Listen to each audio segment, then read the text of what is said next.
හොඳයි. එහෙමනම් තෙරුවන් සරණයි සියලු දෙනාටම සියලු දෙනාම එහෙනම් අපි මේ සාකච්ඡාවට දැන් එකතු වෙලා ඉන්න කට්ටියත් එක්ක අපි සාකච්ඡාව පටන් ගමු. මම හිතන්නේ දැන් ඇතුලෙන් කරගන්න ඕන ටික තමයි දැන් තියෙන්නේ නේද? හැමෝම ධර්ම ශ්‍රවණය කළා තියෙනවා. කල්යාණ මිත්‍ර සේවනයක් ලැබිලා තියෙනවා. ඉතින් යෝනිසෝ මානසිකාරය කියන එක සිද්ධ වෙන්න ඕන දෙයක්. ඉතින් එහෙනම් ධර්ම ශ්‍රවණයයි යෝනිසෝ මනසිකාරයයි කියන දෙක සිද්ධ වෙනවා නම් Taman මේක ඇතුළාන්තයෙන් ගලපගෙන තියෙනවා නම්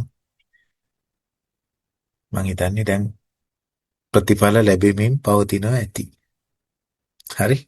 ඒක කාටවත් දකින්න පුළුවන් එකක් නෙමෙයි. තම තමන්ටම අත්දකින්න අත්විඳින්න පුළුවන් දෙයක්. එතකොට එහෙම යන කෙනෙක්ට අර මාර්ග ඥානීය කියන එක බොහොම පැහැදිලිවම ලැබෙනවා. ආයි සැකයක් නැහැ. මාර්ගය පැහැදිලි.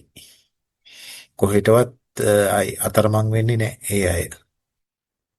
ඒක තමයි මුලින්ම මතක් කරන්න ඕනේ. මොකද අපි කොච්චර මේ ධර්මය ඇහුවත් ඒක අපි තුලින් ගලප නොගන්න තාක්කල් ඒ ධර්ම ඉස්මතු වෙන්නේ නැහැ. ධර්ම ඉස්මතු වෙන්න ඕනේ තමන් තුලින්.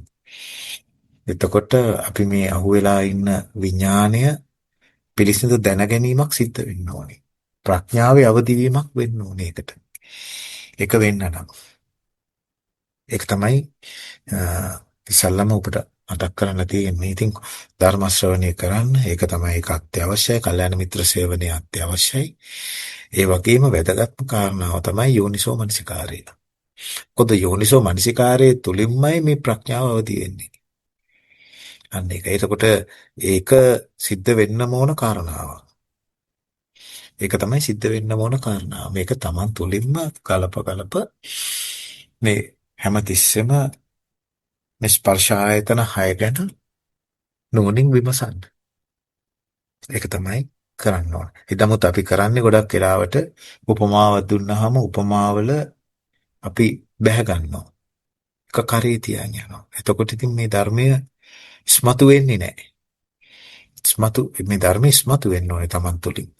ඉස්මතු වෙන්න තමයි මේ ප්‍රඥාව අවදි වෙන්නේ ටිකටම. හොඳයි. අපි පොඩි උපමාවක් දෙකක් අරගෙන බලමු.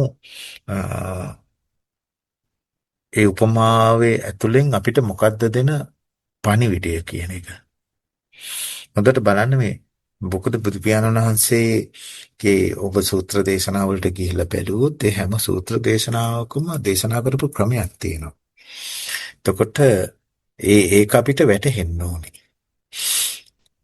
හොඳයි. දැන් බලන්න මම ඔයගලන්ට මීට ඉස්සල්ලාත් යොමු කරා සූත්‍ර දේශනා ගානම ඒ වගේම මේ මිත්‍යා දිට්ඨි සූත්‍රය. මිත්‍යා දිට්ඨි සූත්‍රය ඔබට යොමු කරා මේක බලන්න කියලා. මොකද්ද මේකේ මේ පෙන්වන්නේ? බුදුහාමුදුරුවෝ මේකේ පෙන්නනවා බුදුහාමුදුරන්ගේ ප්‍රශ්නයක් අහනවා මේ මිත්‍යා දෘෂ්ටිය මොකක් මුල් කොටගෙන උපදිනවද කියලා. බුදුහාමුදුරන්ට ප්‍රශ්නයක් යොමු කරනවා ස්වාමීන් වහන්සේලා.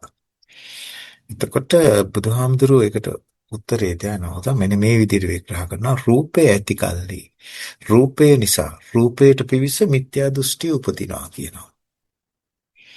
හරි. අපි හැමදාම දැන් මෙහෙමයි. අපි රූප ඒ කියන්නේ රූප, සද්ද, ගන්ධ, රස, පොට්ටබ්බ ධම්ම. මේ 6 ගැනම මේ විදිහට පෙන්නනවා. ඉතින් එකක් කිව්වහම ඔයගොල්ලෝ අනිත් ටිකත් ඒ විදිහට ගන්න. හරි? එතකොට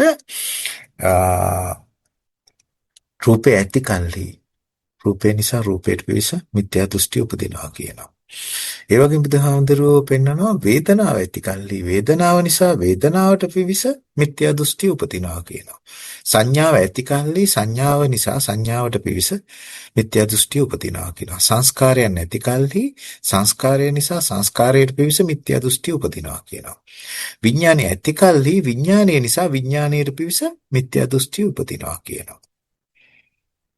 හරිද? ඔන්න බලන්න. එතකොට දැන් මේ කතා කරන්නේ මොකක් ගැනද? රූප, වේදනා, සංඥා, සංකාර, විඥාන. එතකොට මේ රූපය කියලා ගත්තාම ඔබ ගන්න වර්ණ රූප, සද්ද රූප, ගන්ධ රූප, රස රූප, පොට්ටබ රූප, ධම්ම රූප කියන ඔක්කොම ටික ගන්න. හරි. එතකොට ඒ ස්කන්ධයන්ගේ සකස් වීමත් එක්ක ඒ බලන්න ඒ රූපය කියන රූපය ඇති වුණොත් වේදනාව උපදිනවා. වේදනාව ඉපදුන සංඥාව හට ගන්නවා. සංඥාව හටගත්තු සංස්කාරය හට ගන්නවා. විඥානයක් පහළ වෙනවා. එතකොට මේ ස්කන්ධ පහක සකස් වීම ගැන උන්වහන්සේ පෙන්නනවා. එතකොට ආයතන හයටම මේක බලන්න. එතකොට බුදුහාමුදුර අහනවා ප්‍රශ්නයක් රූපය නිට්ටයද අනිත්‍යද කියලා. එතකොට ස්වාමීන් වහන්සේලා උත්තර දෙනවා අනිත්‍යයි කියලා. එහෙනම් යමක් අනිත්‍ය නම් ඒ සැපද දුකද කියලා අහනවා. දුකයි කියනවා. යමක් අනිත්‍යද දුකද පෙරලෙන ස්වභාවයක නම් තියෙන්නේ. අන්න ඒක තදින් අල්ලා නොගත්තොත් මිත්‍යා දෘෂ්ටි උපදිනවද කියලා අහනවා. නැහැ කියලා කියනවා. එහෙම වෙන්නේ නැහැ කියනවා. වේදනාවත් ওই විදිහට බුදුන්වහන්සේ අහන සංඥාව, සංකාරය, විඥානය ගැන මේ විදිහටම අහනවා. අනිත්‍යද අනිත්‍යද කියලා අහනවා. සැපද දුකද කියලා අහනවා. හරිද? මේ විදිහට මේ ප්‍රශ්න ටිකක් අහනවා. එතකොට ඔය තියෙන දේ මම පෙන්නේ මිත්‍යා දෘෂ්ටිය ගැන. එතකොට බලන්න රූපය ඇතිකල්හි රූපය මේ තියනවා කියලා ගත්තොත් මොකද වෙන්නේ? රූපය ඇතිකල්හි රූපය නිසා රූපයට පිවිස මිත්‍යා දෘෂ්ටිය උපදිනවා. ඒ එක්කම බුදුහාමුදුරුවෝ පෙන්නනවා සක්කාය දිට්ඨිය ගැන. ඔන්න බලන්න මේ කාරණා දෙක කොහොමද වෙන්නේ කියලා. හොඳට බලන්න මේ කාරණා දෙක. සක්කාය දිට්ඨිය මොකක්ද කියලා අහන බුදුහාමුදුරන්ගෙන්. කුමක් ඇතිකල්ලි කුමක් නිසා කුමකට පිවිස සක්කාය දෘෂ්ටි උපදිනවාද කියලා අහන. ඉස්සල්ලා මම විස්තර කරේ මිත්‍යා දෘෂ්ටිය. දැන් සක්කාය දෘෂ්ටිය ගැන අහනවා.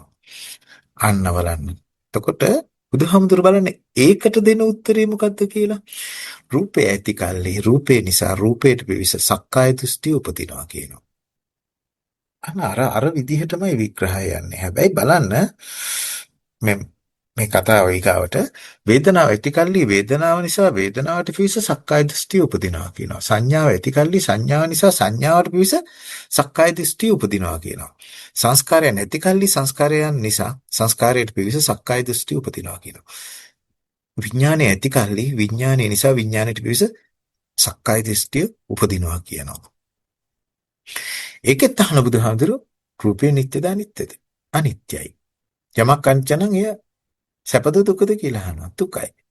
එහෙනම් ඒක ඊගාව කාරණාවත් අහනවා. යමක් අනිත්‍ය නම් දුක නම් පෙරලෙන ස්වභාවය නෑ. ඒ තදින් අල්ලා නොගැනීමේ සක්කාය දෘෂ්ටි උපදිනවාද කියලා. නැහැ කියලා කියනවා. හරිනේ? එතකොට බලන්න ඔන්න දැන් මිත්‍යා දෘෂ්ටියයි සක්කාය දෘෂ්ටියයි ගැන මේ විදිහට බුදු පියාණන් වහන්සේ පෙන්නනවා. මෙන්න මෙතනදී. එතකොට ඇයි මම මේ කාරණා දෙක ගත්තේ? හරිම සියුම් කාරණා දෙකක් මෙන්න මෙතන තියෙනවා. හරිද? බලන්න. එතකොට දැන් රූපය ඇතිකල්හි කියනකොට අපි මේ ඉස්සල්ලා කතා කරා මේ ඇතිකල්හි කියන අර්ථය මොකක්ද කියන එක. එතකොට රූපය නැතිකල්හි කියන අර්ථය මොකක්ද කියන එක. ඇස ඇතිකල්හි ඇස නැතිකල්හි. එතකොට මෙන්න මේ දෙක අතර ගැඹුරු විග්‍රහයක් අපි මේ ඉස්සෙල්ලා කරා. එතකොට ඔබට පේනවද මේ රූපය තියනවා කියලා අපිට පේනිලාද තියෙන්නේ කවදාවත්? ඇහිලාද තියෙන්නේ? හොඳට බලන්න පේනිලා තියනවාද? ඇහිලා තියනවාද? අපිට හිතිලාද තියෙන්නේ හැමදාම? හොඳට බලන්න මේ ඇතිකල්හි කියනකොට අපි කොටු වෙලා තියෙන හිතෙන තැනකට. හැමදාම කොටු වෙලා තියෙන හිතෙන තැන. තියනවා කියලා අපි හිතනවා. අර බල්ලගේ උපමාවෙන් මම පෙන්නුවේ. අපි මීට ඉස්සල්ලා කතා කරේ. එතකොට බලන්න ඒ කියන්නේ මිරිඟුවක වතුර ලුණු රහයි කියලා අපි ගන්නවා. අපි තර්ක කරනවා. හැබැයි වතුර මිරිඟුවේ තිබිලම නැති දෙයක්. තියනවා වගේ පෙන්නනවා. හැබැයි තිබිලම නැහැ. අන්න ඒ වගේ අපි හිතනවා තියනවාමයි කියලා. එතකොට නමුත් තිබිලම නැති තැනක අපි තියනවා කියලා හිත ඉන්නවා. දැන් අපි ඉන්නේ ලෝකේ එතන. අපි ඉන්නේ එතන. එතකොට බලන්න ඇතිකල්හි කියන එක එතකොට ඔයගලන්ට එතනදී වැටහෙනවා ඇති මොකක්ද ඒ කියන්නේ කියලා. හරි? එතකොට හොඳට බලන්න මෙන්න මේ කාරණාව හරි සියුම්. ඒ කියන්නේ දෙයක් තිබිලා නැති වෙලාද නොතිබෙන්න තැනකම තියනවා කියලා රැවටීමක ඉන්නවාද? මෙන්න මේ දෙක සියුම් කාරණාවක් තේරුම් ගන්න ඕන. දෙයක් තියලා නැති වෙනවද? එහෙම නැත්නම් නොතිබෙච්චම තැනක තියනවා කියලා රැවටිලාද? මෙන්න මේ කාරණාව තමයි ඔකුල්ලෝ මේ ධර්මය පරිශීලනය කරනකොට වැටහෙන සිද්ධිය. අපි ඉන්නේ තියනවාම කියන තැනක. ඇහැ තියනවා, කන තියනවා, නහය තියනවා, දිව තියනවා, කය තියනවා. නේද? එතකොට ඒ ඇහැට පේන රූප තියෙනවා, කනට ඇහෙන ශබ්ද තියෙනවා, දිවට දැනෙන රස තියෙනවා, නහයට දැනෙන ගඳ සුවඳ තියෙනවා. මෙන්න මේ වගේ තියනවාම කියන තැනකින් අපි ලෝකයේත් එක්ක සම්බන්ධ වෙලා තියෙනවා. එතකොට මේ ධර්මය අපි ශ්‍රවණය කරගෙන යනකොට අපිට මොකද්ද ලැබෙන්නේ? අපි මේ ඒ ශ්‍රවණය කරන ධර්මය අපි තුලින් අපි ගවේෂණය කරගෙන යනකොට අපිට ඉස්මතු වෙන දේ තමයි පේනවා නෙමෙයි, ඇහෙනවා නෙමෙයි, දැනෙනවා නෙමෙයි, දැනගන්න තැනක තමයි අපි හැමදාම ලෝකේ පරිහරණය වෙලා තියෙන්නේ දැනගන්න තැනකින්. එහෙනම් මේ දැනගන්න තැන කියනකොට මොකද්ද වෙලා තියෙන්නේ? අන්න බුදුහාමුදුරුවෝ පෙන්වන අර රූප වේදනා සංඥා සංකාර විඥාන කියන ස්කන්ධයන්ගේ සකස් වීමත් එක්ක දැන ගැනීමක් අපිට හැමතිස්සෙම වෙලා තියෙනවා. හැමතිස්සෙම වෙලා තියෙනවා. ඒ කියන්නේ පෙනීමක් අරඹය දැන ගැනීමක් වෙලා තියෙනවා. ඇසීමක් අරඹය දැන ගැනීමක් වෙනවා. දැනීම අරඹය දැන ගැනීම වෙනවා. තව පැත්තකින් අපි කිව්වොත් පෙනීම අරඹය සිතක් පහළ වෙනවා. දැනීම අරඹය සිතක් පහළ වෙනවා. ඇසීම අරඹය සිත් පහළ වෙනවා. නමුත් අපි මේ ගැන දැනගෙන හිටියේ නැහැ. හොඳයි. දැන් මේක දැනගන්නකොට අපිට පේනවා හැම තිස්සෙම එහෙනම් මේ අපි ඉන්නෙම ස්කන්ධ පහක සකස් වීමත් එක්ක දැන ගැනීමක් තුලමයි අපි ඉන්නේ. ඒ දැන ගැනීමට අපි ඇවිල්ලා අපි විදර්ශනා කරනකොට හොඳට අපි තුලින් යෝනිසෝ මනසිකාරය කරලා බලනකොට අපිට පේනවා මේ දැන ගැනීම. එහෙම නැත්නම් මේ විඥාණය. මේ පහළ වෙන විඥාණය අපි අරගත්තොත් පොඩි උපමාවක් අපි ගමු බලන්න රසයක් ගැන. අපි එකම තේ ලොකු චෝක්කුවකට තේ එකක් හදනවා. අපි තුමු ප්ලේන් ටිකක් කියලා. සීනි තේ කොළ උණු වතුර දාලා අපි තේ එකක් හදනවා. මේ ප්ලේන් ටික කෝප්ප 10කට දාලා 10 දිනෙට දුන්නොත් 10 දිනෙට තේ 10ක් හම්බ වෙනවා. ප්ලේන් ටි 10ක් හම්බ වෙනවා. එක්කෙනෙක්ට හම්බ වෙන එක නෙමෙයි තව කෙනෙක්ට හම්බ වෙන්නේ. අද මම මේක පටන් ගන්නවා රසයත් එක්ක. එතකොට බලන්න රස 10ක් ඔස්සේ 10 දිනෙට 10 විදියකට තේ 10ක් හම්බ වෙනවා. එක්කෙනෙක්ට රසම රස තේ එකක්, තව කෙනෙක්ට රස නැති එක, සීනි වැඩි වෙන්න පුළුවන්, කහට වැඩි වෙන්න පුළුවන්, කහට අඩු වෙන්න පුළුවන්, නිවිලා වෙන්න පුළුවන්, රස්නේ වැඩි වෙන්න පුළුවන්. බලන්න 10 දිනක් ගත්තොත් 10 දිනා 10 විදියට තමයි මේ තේක රස විඳින්නේ. එතකොට බලන්න අර හදපු එක එතකොට කාටවත් හම්බ වෙලාද? ඒ හදපු තේක කෝකද? ওই 10 හොඳට බලන්න. 10 දිනාට 10ක් නම් අර ජොග්ගුවට හදපු තේක කාටද හම්බ වෙලා තියෙන්නේ? මම තව උපමාවක් ගන්න. ඔයගොල්ලෝ නෙමෙයි හිතන්න. දැන් ඔයගොල්ලෝ ඉදිරියට අපි හිතමු ගහක් තියෙනවා. ඉදිරියේ ගහක් තියෙනවා. දැන් මේ රළු උපමා ටිකක් ගන්න හොඳේ. ඔයගොල්ලෝ 10 දිනෙට මේ ගහ දිහා බලලා අපි හිතමු මෙන්න මෙහෙම 10 දින උතන ඉන්නවා මෙන්න මෙහෙම කට්ටියක්. එක්කෙනෙක් ඉන්නවා වෛද්‍ය විද්‍යාව කරන කෙනෙක්. තව එක්කෙනෙක් ඉන්නවා ගොවි මහත්තයෙක්. තව එක්කෙනෙක් ඉන්නවා ඔතන පරිසරවේදියෙක්. තව එක්කෙනෙක් ඉන්නවා ඔතන ලීබඩු හදන කෙනෙක්. හරි? මේ ওই විදිහට අපි අරගත්තොත් එහෙම එක එක විවිධ චරිත තියෙන අපි 10 දෙනෙක් ගත්තොත් බලන්න පරිසරවේදියාට හම්බ වෙන ගහ, ලීබඩු හදන එක්කෙනාට හම්බ වෙන ගහ එකම රූපෙට බලන්න ඒගොල්ලන්ට මැවෙන හැදෙන ලෝකය කොයි වගේද කියලා ටිකක් කල්පනා කරලා බලන්න. පරිසරවේදියාට කොයි වගේ ලෝකයක් සකස් වෙයිද? ඔය ගහ ගැන. එතකොට බලන්න අපි හිතමු අර මං කිව්වේ ලීබඩු හදන කෙනෙක් කියලා. එයාට මේ ගහ අපි හිතමු ලොකු ගහ. හරි? ඒකෙන් ලීබඩු හදන එක්කෙනාට කොයි වගේ ලෝකයක් සකස් වෙයිද ඒ ගහ දැක්කහම. අපි හිතමු ජීව විද්‍යාව හදාරන දරුවෙක් ඉන්නවා. එයාට ඕක දැක්කහම කොයි වගේ එකක් හම්බ වෙයිද? හරිද? එතකොට ගොවි මහත්තයෙක් ඉන්නවා. එයාට ඕ ගහ දැක්කහම කොයි වගේ එකක් හම්බ වෙයිද? අපි හිතමු බණ භාවනා යෝගීව ඉන්න ඔගොල්ලෝ වගේ කෙනෙක්ට. ඒ ගහක් හම්බුනහම කොයි වගේ වැටහෙයිද? කොයි වගේ හම්බ වෙයිද? මේ විදිහට අපි අරන් බැලුවොත් ඔයගලන්ට පේනවා මේ එක එක්කෙනාට මේ ගහින් ලැබෙන ප්‍රයෝජනයත් එක්ක එක එක්කෙනාට මේ ගහ හම්බ වෙන විදිය වෙනස්. දකින්න විදිය වෙනස්. පෙනෙන විදිය වෙනස්. හිතෙන විදිය වෙනස්. එතන එකම රූපෙට 10 දෙනෙක්ට 10 දෙනෙක් හිටියොත් 10 විදියකට හම්බ වෙන්නේ. එතකොට ඇත්තටම කොයි එක්කෙනාට හිතෙන ගහද උතන තියෙන්නේ? එක්කෙනෙක්ටවත් හම්බ වෙනවද? හම්බ වෙන්නේ නැහැ. ඇයි හම්බ වෙන්නේ නැත්තේ? හිතෙන එක එතනට අයිති නැහැ. එතනට අයිති නැහැ. ඕකම තමයි අම්මා උපමාවෙන් පෙන්වන්නේ. හරි? අම්මා උපමාවෙන් ඕකමයි පෙන්වන්නේ. හොඳයි. අපි දැන් තව උපමාවකට යනවා. මම මේ අද උපමා ටිකකින් ඔබට මේක තව ටිකක් ඔබගේ තියෙන ගැටලු විසඳ ගන්න, තව निराකරණය කරගන්න උදව් කරන්න. මේ උපමාවල පදිංචි වෙන්න එපා. හොඳයි. ඒක තමයි මුලින්ම ඉල්ලන්න තියෙන්නේ. අපි පොළොව අහාරලා මැටි ටිකක් ගන්නවා. මැටි ටිකක් අරගෙන එක මැටි ගුලියක් හදනවා. මේ එක මැටි ගුලිය කොටස් 10කට වෙන් කරනවා. මැටි ගුලි 10ක් හදනවා ඊට පස්සේ. ලොකු එක මැටි ගුලියක් හදලා අරගෙන ඒ මැටි ගුලිය සමාන කොටස් අපි හිතමු 10කට වෙන් කරනවා. මැටි ගුලියෙන් මැටි ගුලි 10ක් නිර්මාණය කරනවා. ඊට පස්සේ ඒ එක එක මැටි ගුලි අරගෙන අවකාශය තුල යම් හැඩයක් නිර්මාණය කරනවා. අවකාශය තුල යම් හැඩයකට නිර්මාණය කරනවා. ඔබ ඒකට කියනවා ඒ පළවෙනි හැඩයට කියනවා කෝප්පයක් කියලා. හොඳට බලන්න. ඔබ මේකට පැනවීමක් කරනවා කෝප්පයක් කියලා. මේ හැඩයට. දැන් ඊගාව මැටිගුලිය දෙවෙනි මැටිගුලිය අපි අරගෙන ඒක තව හැඩයකට සකස් කරන අවකාශය තුල. ඒකට අපි කියනවා පිඟානක් කියලා.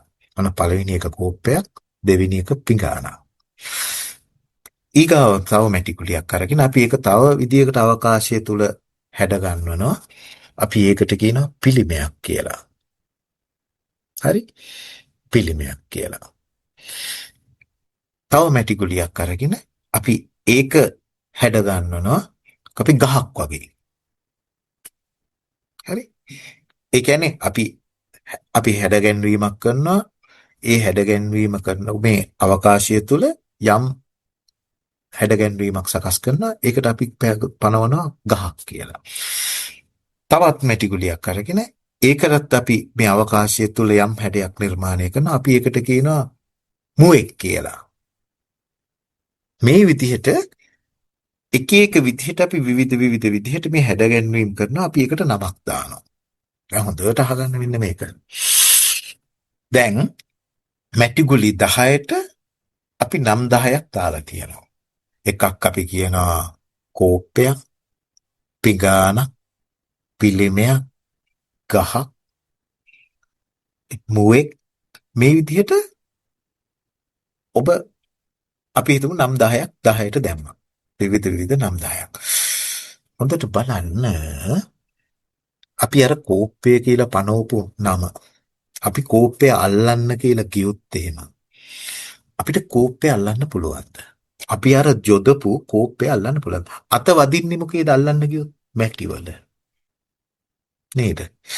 එතකොට බලන්න ඒ කෝපේ තාමත් තියෙන්නේ මැටි වලින් තමයි නිර්මාණය කරේ. අපි දැන් මේ මැටි කියන එකත් ගන්න එපා එහෙම තියනවා කියලා මම මේ උපමාවක් දෙන්නේ. හොඳට බලන්න. එක මැටි ගුලියකින් මැටි ගුලි 10ක් හැදුවා. ඒ එක එක මැටි ගුලියෙන් අපි විවිධ හැඩතල නිර්මාණය කර අවකාශය තුල අපි එකට නමක් දැම්මා. ඊට පස්සේ අපි දාපු නම අපි තු කෝපේ. කෝපේ අල්ලන්න ගියොත් අපිට කෝපේ අල්ලන්න පුළුවන් ද කවදාවත්? අපි පිඟාන අල්ලන්න ගියොත් පිඟාන අල්ලන්න පුළුවන් ද අපිට කවදාවත්? අපි පිළිමේ අල්ලන්න ගියොත් පිළිමේ අල්ලන්න පුළුවන් ද කවදාවත්? හොඳට බලන්න. අපි ගහ අල්ලන්න ගියොත් ගහ අල්ලන්න පුළුවන් ද කවදාවත්? අපි මුවා අල්ලන්න ගියොත් මුවාව අල්ලන්න පුළුවන් ද කවදාවත්? හොඳට බලන්න තාමත් ඒ හැඩතලය තුල තියෙන්නේ මැටි. ඒ හැඩතල 10 තුලම තාම තියෙන්නේ මැටි. මැටිම තමයි. මැටි වෙනස් වෙන්නේ නැහැ. හැබැයි පැනවීම 10ක් කරා. ඒ එක පැනවීමක්වත් එතනට අයිතිද? අයිති නෑ නේද? කාට හරි එකතු වෙන්න පුළුවන් මේ සාකච්ඡාවට. එකතු වෙන්න. හොඳට බලන්න ඔබට වැටහෙනවද අපේ එක පැනවීමක්වත් කෝප්පි කියලා පැනවීම කවදාකවත් එතන තිබිලා තියනවද? තිබිලම නැහැ. තාම තියෙන්නේ මැටි. ඒ හැඩතල 10ම තියෙන්නේ මැටි කියන ස්වභාවයමයි. අපේ එක පැනවීමක්වත් කවදාකවත් එතන තිබිලා තියනවද? තිබිලම නැහැ. එහෙනම් බලන්න ඒ පැනවීම කරේ කොහෙන්ද? ඔන්න දැන් බලන්න පැනවීම ආපුතේ. සමා වෙන්නේ. හොඳයි. එතකොට හොඳට බලන්න අපේ එක පැනවීමක්වත් කෝප්පි කියලා කරපු පැනවීම ඒ හැඩතලයේ ඒ හැඩතලයේ තියෙන දෙයට අයිතිද? ඒ හැඩතලේ නිර්මාණය වෙලා තියෙන්නේ මැටි වලින් නම් තාමත් මැටි තියෙන්නේ එතන. මේ කෝප්පි කියලා පණුපේක එතන පවතිනවද? නැහැ. අපි හිතමු මේ මැටි කියලා කියන්නේ සතර මහා භූත සකස් වීමක්. එතකොට එහෙම නැත්තම් අපි තුමු අපිට විද්‍යාවෙන් ගත්තොත් මේ පරමාණු වල ඒක රාශි වීමක්. අපි බුදු පියාණන් ඒ පරමාණු එක එක විදිහට ඒක රාශි වෙලා තියෙනවා. 10 ආකාරයකට. එතකොට 10 ආකාරයක හැඩතල නිර්මාණය වෙලා තියෙනවා. බුදු පියාණන් වහන්සේගේ ආවර්තිතාවකින් අපි අරගත්තොත් එහෙම සුද්දාෂ්ටක පඨවි ව්‍යාපෝ තේජෝ වායෝ වර්ණ ගන්ධ රස ඕජා කියන සුද්දාෂ්ටක වල එකතුවක් තමයි දැන් මේ හැඩතලය. හොඳට බලන්න. එතකොට බලන්න තාම එතන තියෙන මේ සුද්දාෂ්ටක ස්වභාවය මිසක් අපි පනෝපු එක එතන තියනවාද? නැහැ. අපි තව ටිකක් කෙටි කරලා ගත්තොත් සතර මහා භූත ඒක රාශි වීමක්. මේ සතර මහා භූතයන්ගේ ඒක රාශි වීමක් අවකාශය තුල ඒ හැඩයට නිර්මාණය වෙනකොට අපි ඒකට බැනෙවුවා කෝපයක් කියලා. එතකොට තවත් ආයි තව සතර මහා භූත සංකලනයක් ඒක රාශි වෙලා තිනවා අවකාශය තුල තව හැඩයකට. අපි ඒකට කිව්ව පිංගානක් කියලා. බලන්න අපේ මේ පැනවීම කවදාකත් ඒ සතර මහා ධාතුවට අයිතිද? අයිතිව නැහැ. කවදාකත් තිබිලා තියෙනවද? කවදාකත් තිබිලම නැහැ. හොඳයි. සතර මහා භූත මැටි ටිකමයි. මැටි ටික කවදාකත් කෝපයක් වුණාද? කවදාකත් කෝපයක් වුණේ නැහැ. තාම මැටි ටිකමයි. එතකොට අපේ මේ පැනවීම හොඳට බලන්න එතනට අදාළ කතාවක් නෙවෙයි. හොඳයි. දැන් මේ පැනවීම වෙන්නේ කොහොමද? ඔන්න දැන් අපි එනවා එතනට. අන්න ඒක තමයි අන්න අර බුදුහාමුදුරුව අර පෙන්නන සංසිද්ධිය. හොඳට බලන්න. ඇහැ රූප චක්කු විඥාන සකස් වෙනකොට, පෙනීම සකස් වෙනකොට මේ තුන නිසා තින්න සංගති පස්ස ස්පර්ශය හට ගන්නකොට වේදනා සංඥා සංකාර යෙදිලා විඥානයක් පහළ වෙනවා. එතකොට බලන්න මේ විඥානීය පහළ වෙනකොට තමයි අපිට ওই කෝප්පි කියන පැනවීම වෙන්නේ. මේ විඥානීය පහළ වෙනකොට තමයි අපිට ඔන්න ඔය පිඟාන, ගහක්, මුවෙක්, අම්මා, තාත්තා, ඉර, කඳ, ගංගාවල් මේ සමස්ත කතාවම පැනවීම ටික වෙන්නේ ඔන්න ඔතනින්. හොඳට බලන්න. එතකොට එහෙනම් ඒ පැනවීම වෙන්නේ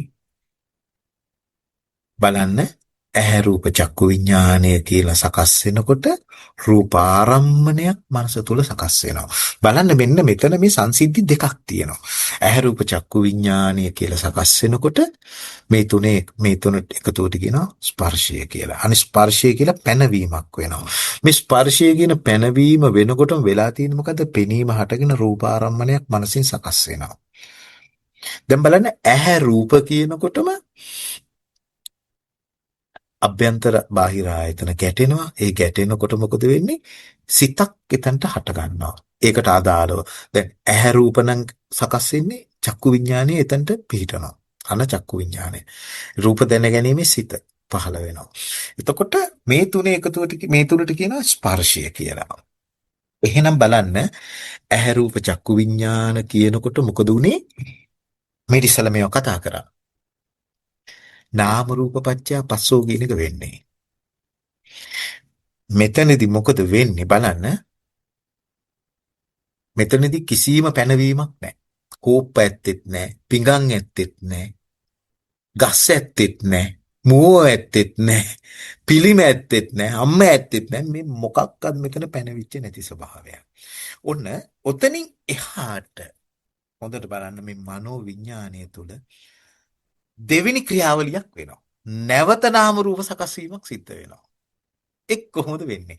මෙන්න මේ පෙනීම සකස් වෙනකොටම රූපාරම්මණයක් මනසින් සකස් වෙනවා. මනසින් සකස් වෙන්නේ. මනසින් සකස් වෙන්නේ. හොඳට බලන්න. එතකොට බලන්න දැන් බලන්න ඇහැ රූප කියනකොටම අභ්‍යන්තර බාහිර ආයතන ගැටෙනකොට බාහිර රූපේ කතාව එතන තියෙන්නේ.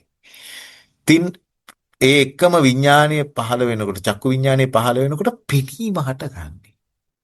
එතකොට බලන්න මේ පෙනීම කියන්නේ බාහිර රූපේ නෙමෙයි. මේක අපි කතා කරා ගොඩාක් තැන්වල මේක වරද්ද ගන්න එපා. එතකොට බලන්න මෙන්න මෙතනදී මනසින්ම සකස් වෙනවා රූපාරම්මණයක්. මනසින් සකස් වෙන්නේ. මේ සකස් වෙන රූපාරම්මණයට නැවත වාරයක් බලන්න වේදනා සංඥා සංකාර යෙතිලා නැවත දැන ගැනීමක් වෙනවා. අන්න දැන ගැනීමක් වෙනවා. එහෙනම් මොකද උනේ? නාම රූප සකස් වෙලා විඥානයක් පහළ වෙනවා. පළවෙනි සැරේත් නාම රූප සකස් වෙලා ස්පර්ශයක් වුණා. පළවෙනි සැරේදී දැන ගැනීමක් නැහැ. මුකුත් දන්නේ නැහැ. එතනින් රූපයක් නිර්මාණය කරන්න මනසට රූපයක් නිර්මාණය කරන්න හේතු සකස් කරලා දුන්නා. අන්නේ හේතු තුනට සකස් වෙච්ච රූපාරම්මණයත් එක්ක තමයි දෙවෙනි වේදනා සංඥා සංකාර ටික යෙදිලා විඥානයක් පහළ වෙන්නේ. අන්නේ විඥානේ පහළ වෙනකොට අන්න කෝපයක් ඉපදෙනවා අපිට. හරිනේ? දැන් මේවා ගැන අපි කතා කරලා තියෙනවා. නමුත් මම මේ මතක් කරනවා නැවතත් තාමත් මේක සම්බන්ධ පැහැදිලි නැත්තම් තව චුට්ටක් පැහැදිලි කරගන්න. මොකද අද කතා කරන කාරණාව හරිම සියුම් කාරණාවක්. හොඳට බලන්න එහෙනම් මනස තුල මනසින්ම උපද්දන රූපාරම්මණයක් අරඹය වේදනා සංඥා සංකාර ඇති වෙලා විඥානයක් පහළ වෙනවා. එහෙනම් නැවත දෙවෙනි සැරේ මොකද වෙන්නේ? නාම රූප සකස් වෙලා විඥානයක් පහළ වුණා. අන්න බලන්න. ඒක තමයි අපි මේ දැනගන්නේ කෝපේ කියලා. පිංගාන කියලා. ගහක් කියලා, මුවෙක් කියලා, පිළිමයක් කියලා, අම්මා තාත්තා දුව දරුවා ගෙවල් මේ දන්න ඔක්කොම ටික දූවිල් ඉඳලා ඔක්කොම ටික අපි දැනගෙන තියෙන උතට. එතකොට බලන්න අපේ ඒ දැන ගැනීම හේවත් ඒ පැනවීම අර සතර මහා ධාතුවට කවදාකවත් අයිති නෑනේ. කවදාකවත් අයිති නැති දෙයක් නේ. හොඳට බලන්න මම ඔබට පෙන්වුවේ මැටි උපමාවෙන්. අන්නේ කාරණාව. හොඳයි. මම මේ මැටි උපමාව තව ආකාරයකට දැන් පෙන්නනවා. පොළොව හාරලා මැටි ගුලියක් ගන්නවා. දැන් තියෙන එක මැටි ගුලියයි. මේ මැටි ගුලිය එකපාරක් අවකාශය තුල සකස් කරනවා යම් හැඩයක්. ඒ හැඩයට අපි කියනවා කෝපයක් කියලා. ඒ හැඩයට අපි කියනවා කෝපයක් කියලා. ඒ කෝපයක් කියලා හදපු මැටි ගුලිය නැවත වාරයක් අපි කඩලා දානවා. ආයිත් මැටි ගුලියක් ඒකෙන්ම නිර්මාණය කළා අපි තව ආකාරයකට ඒ මැටි ගුලිය හැඩ ගන්නවා. අපි ඒකට කියනවා පිඟානක් කියලා. හොඳට බලන්න. දැන් තියෙන එක මැටි ගුලිය එකපාරක් අපි ඒකෙන් හැඩතලයක් නිර්මාණය කරලා කෝප්පයක් කියලා පැනෙවුවා. ඊට පස්සේ ඒක ආයිත් සැරයක් මැටි ගුලියක් ආයි නැවතත් මැටි ගුලිය වගේ හදලා ඒක කඩලා ඉවිල්ලා පිඟාන කඩ කෝප්පේ කඩලා මැටි ගුලිය අරගෙන තව වෙනස් හැඩතලයක් නිර්මාණය කරා. දැන් හැදෙනවා අපි ඒකට කියන පිඟානක් කියලා. හොඳට බලන්න. ඒකත් නැවත වාරයක් කඩලා ඉවර වෙලා අපි අලුත් ආයිත් මැටි ගුලියක් ඒ මැටි ගුලිය බවට පත් කළා නැවතත් ඒකෙන්ම නිර්මාණය කරනවා තව හැඩතලයක්. අපි ඒකට කියනවා පිළිමයක් කියලා. දැන් බලන්න එකම මැටි ගුලිය. දැන් ඔයගොල්ලෝ ක්ලේ වලින් ඕන තරම් සෙල්ලම් කරලා තියෙනවානේ පොඩි කාලේ. ක්ලේ ගුලියක් අරගෙන එකෙන් නිර්මාණය කරනවා සතෙක්ව. අපි මුවෙක් කියලා හිතමු. බලන්න අපි මේ පනවපු මුවෙක් වගේ හැඩතලයක් නිර්මාණය කරා. අපි ඒකට පනවනවා මුවෙක් කියලා. ආයිත් ඒක කඩලා ඉවරලා ආයිත් ගුලිය හදලා අපි අලුත් විදියකට නිර්මාණයක් කරනවා. අපි ඒකට කියනවා අලියෙක් කියලා. බලන්න මේකම මැටි ගුලිය විවිධ ආකාරයට අපි හැඩතල නිර්මාණය කරනවා. දැන් බලන්න අපි මේ තාම තියෙන අර මැටි ගුලියමයි.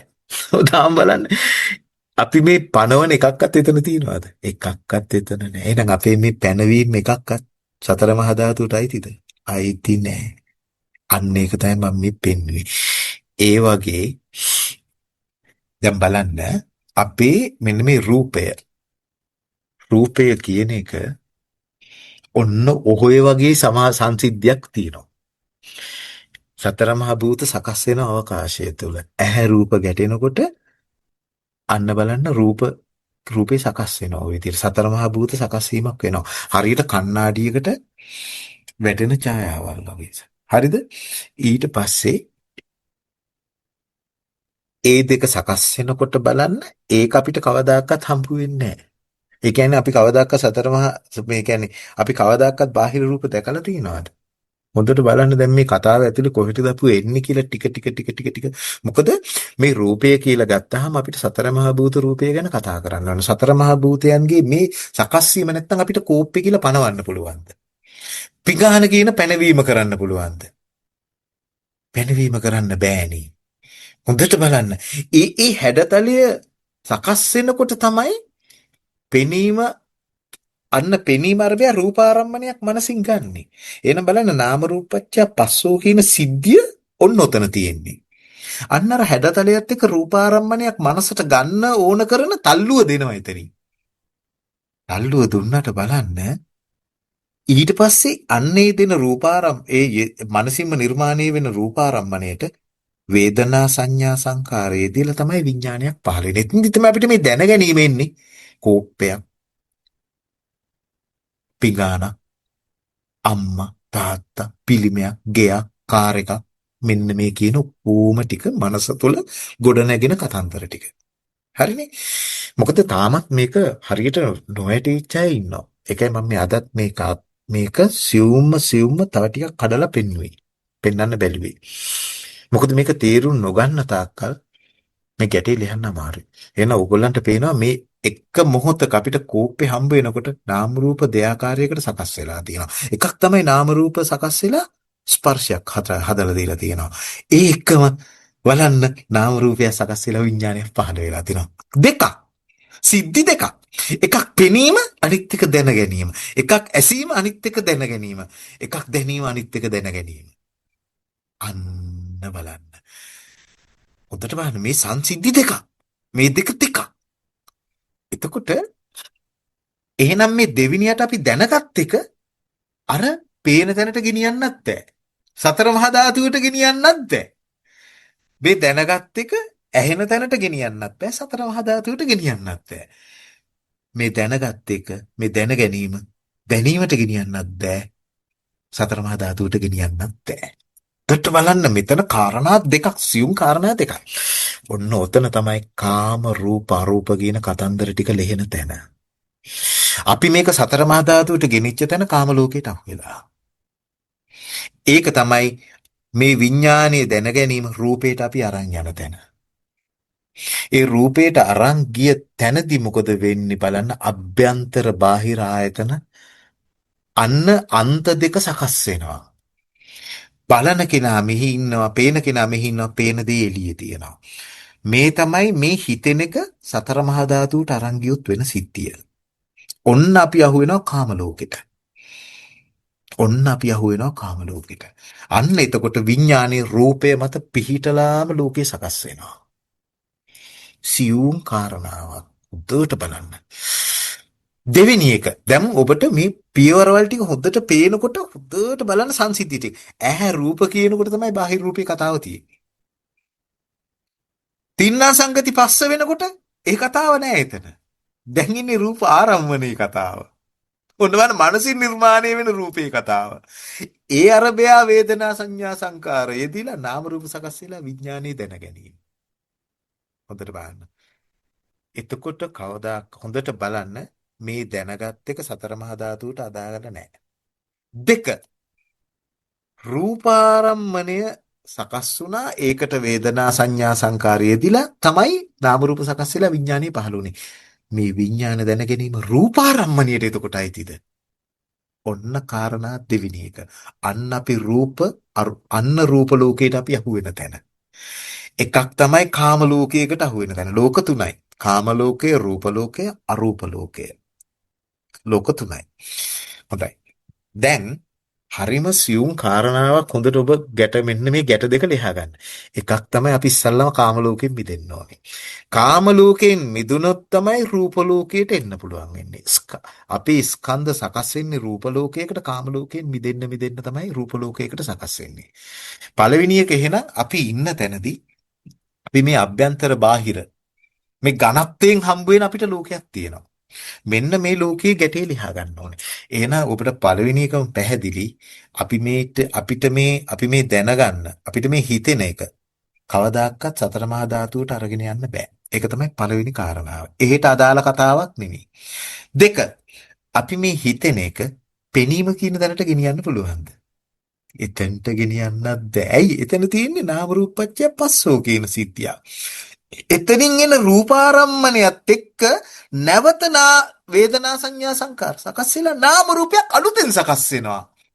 අන්න ඒ සකස් වෙන එකේ දැන ගැනීම තමයි අපි මේ කෝපයක් පිඟානක් මෙන්න මේ කියලා අපි පනවන උපාදාය රූප ටික. එහෙනම් බලන්න අපි මේ මනසින් හදන ගෙවල්, ගස්, ඉර, හඳ එකී නොකී හැම දෙයක්ම අලියෙක්, මුවෙක්, අම්මා, තාත්තා, දරුවෝ, යාළුවෝ, අහවල් දේ කියලා දූවිල්ල ඉඳලා අපි පනවල තියෙන ඔක්කොම ටික ඔන්න ඔය දෙවෙනි තැනේදී සකස් වෙන ටික. බලන්න ඒ සකස් වෙන එක කවදාක සතර මහා ධාතුවට අයිති නැහැ කියලා නම් පැහැදිලි. දෙක මේ සකස් වෙන එක රූපාරම්මණයට අයිතිද? ඒකට අයිතිත් නෑනේ. එතකොට මේ දැනගත් එක හිත හදාගන්න එක පේන එකට අදාළද? අදාළ නෑනේ. ඒ කියන්නේ මේ හදාගන්න එක රූපාරම්මණයට අයිතිද? සද්දාරම්මණයට අයිතිද?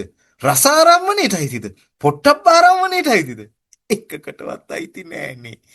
අන්න රූප ලෝකයේ මිදෙන්න ඔන්න ඔය කාරණාව ඔබ දැනගන්න ඕනේ.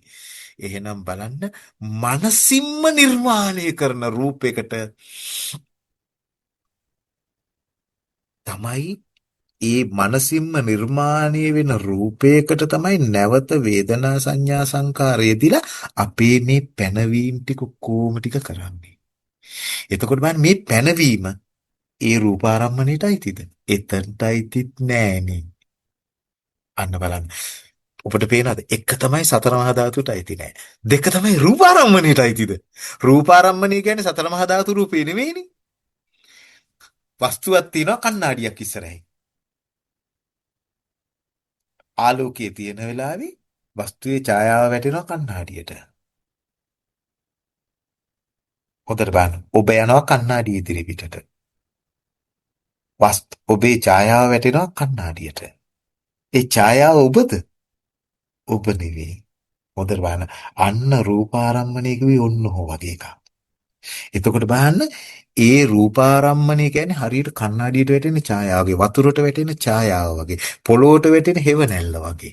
ඒකේ කවදාකවත් සත්වයක් පුද්ගලික ද්‍රව්‍යයක් වස්තුවක් තිබිලා තියෙනවද? තිබිලම නැහැ. ඒකේ ඔබ ඉඳලා තියෙනවද? ඉඳලම නැහැ.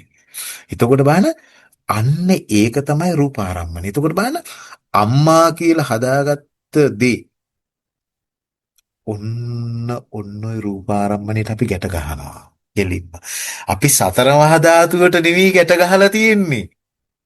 ඉස්සල්ලාම මේ කතාව ලියා ගන්න ඕන නිසා අපි ওই විදිහට පිළිවෙලට එන්න ඕනේ. අපි හැමදාම මේ හදාගත්ත එක ගැට ගහලා තියෙන්නේ කොතනද? රූපාරම්මණයට. අපි කවදාකවත් බාහිර රූපෙට ගිහිල්ලා තියෙනවද? ගිහිල්ලම නැහැ. පරිහරණය කළා තියෙනවද? කරලම නැහැ. ඒ කියන්නේ මට ඇහැක් තියනවා කියලා ඔබ හිතාගෙන හිටපු තැන ඔන්න ඔය රූපාරම්මණයට තමයි මේ ඇහැ කියන එක ගැට ගහලා තියෙන්නේ. මගේ කන, මගේ නහය, මගේ දිව, මගේ කය කියලා මෙච්චරකල් ඔබ බාහිර සතර මහා ධාතුවත් එක්ක ගනුදෙනු කරා කියලා හිතුවට මෙච්චරකල් ගැට ගහලා තිබිලා තියෙන්නේ ඔන්න ඔය රූපාරම්මණයට, සද්දාරම්මණයට, ගන්ධාරම්මණයට, රසාරම්මණයට, පොට්ටබ්බාරම්මණයටයි ගැට ගහලා තියෙන්නේ. කවදාක සතර මහා ධාතුවට ගෙනහිල්ල බෑ. ගෙනියන්න පුළුවන්ද? බෑ. හොඳට බලන්න. මීට ඉස්සල්ලා මේ පිළිබඳව ගොඩක් සියුම් විග්‍රහයන් කරපු නිසා මම දැන් පේන තැන එහාට මම මේ කතා කරන්නේ. ඒ කියන්නේ කවදාකවත් අපිට පෙනිලම නැති බව ප්‍රත්‍යක්ෂයි. අපි මේ හිතන එක කවදාකවත් පෙනීම නොවන බවත් ප්‍රත්‍යක්ෂ නම් පේන ලෝකය සකස් නොවෙලාම නැති බව ප්‍රත්‍යක්ෂයි. කවදාක සකස් වෙලා තියෙනවද පේන ලෝකයක්?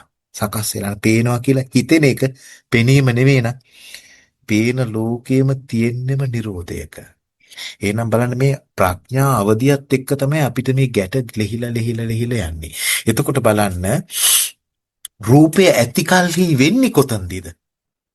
මෙන්න මේ කාරණාව අපි නොදන්නා තාක්කල් අපි රූපය ඇතිකල්හි කියන තැනට යනවා.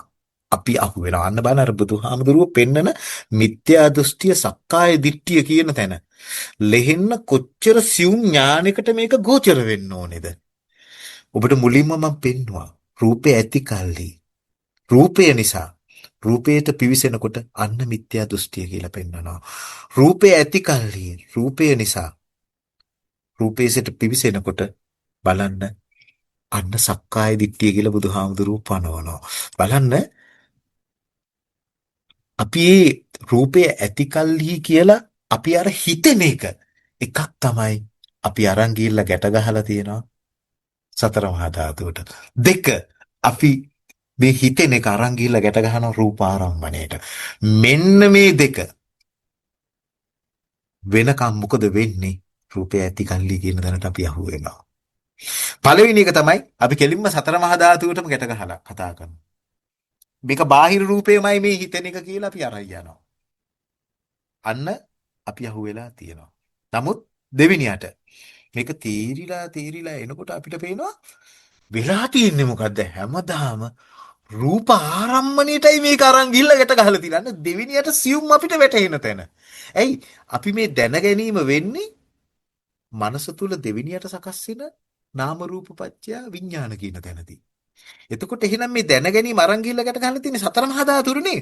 රූපාරම්මණයට, සද්දාරම්මණයට, ගන්ධාරම්මණයට, රසාරම්මණයට, පොට්ටබ්බාරම්මණයට අපි මේක ගෙනිහිල්ලා ගැට ගහලා. අන්න බලන්න වෙලා තියෙන තැන. අන්නේ තැන් දෙකේදීම රූපය ඇති කල්හි කියන තැනට අපි අහු වෙලා තියෙනවා. අන්න දැන් බලන්න මේ කතාව කිසිම රූපයකට මේ විඥානීය මේ දැන ගැනීම පනවන්න බෑ කියන ඥානය පහළ වෙනකොට සතර මහා ධාතුවිනුත් නිදහස්, රූපාරම්මණයනුත් නිදහස්. අන්න බලන්න. එතකොට බලන්න රූප අරූප ඔබට පේනවද? කාම ලෝකේ ඉක්මෝන හැටි, රූප ලෝකේ ඉක්මෝන හැටි. කොහොමද වෙන්නේ කියන එක. එතකොට බලන්න කාම රූප අරූප ලෝකේ ඉක්ම වෙන්නේ මෙන්න මේ විදිහට මේ කතාව ලියන කොටයි. එහෙම නැති වෙනකන් රූපය ඇතිකල්ලි කියලා කාම ලෝකයෙන් මිදුණත් හොඳට බලන්න කාම ලෝකයෙන් මිදුණත් රූප ලෝකයෙන් මිදෙන්න බැරි වෙනවා. අන්න බලන්න ඒක නිසා තමයි සුද්ධාවාස බ්‍රහ්මතල කියන තැනට වැටෙන්නේ අනාගාමි මට්ටමින් පස්සේ. කාම ලෝකයෙන් මිදුනහම අනාගාමි ස්වභාවයක්. අනාගාමි ස්වභාවයේදී අන්න අර රූප ලෝකයට අහු වෙනවා.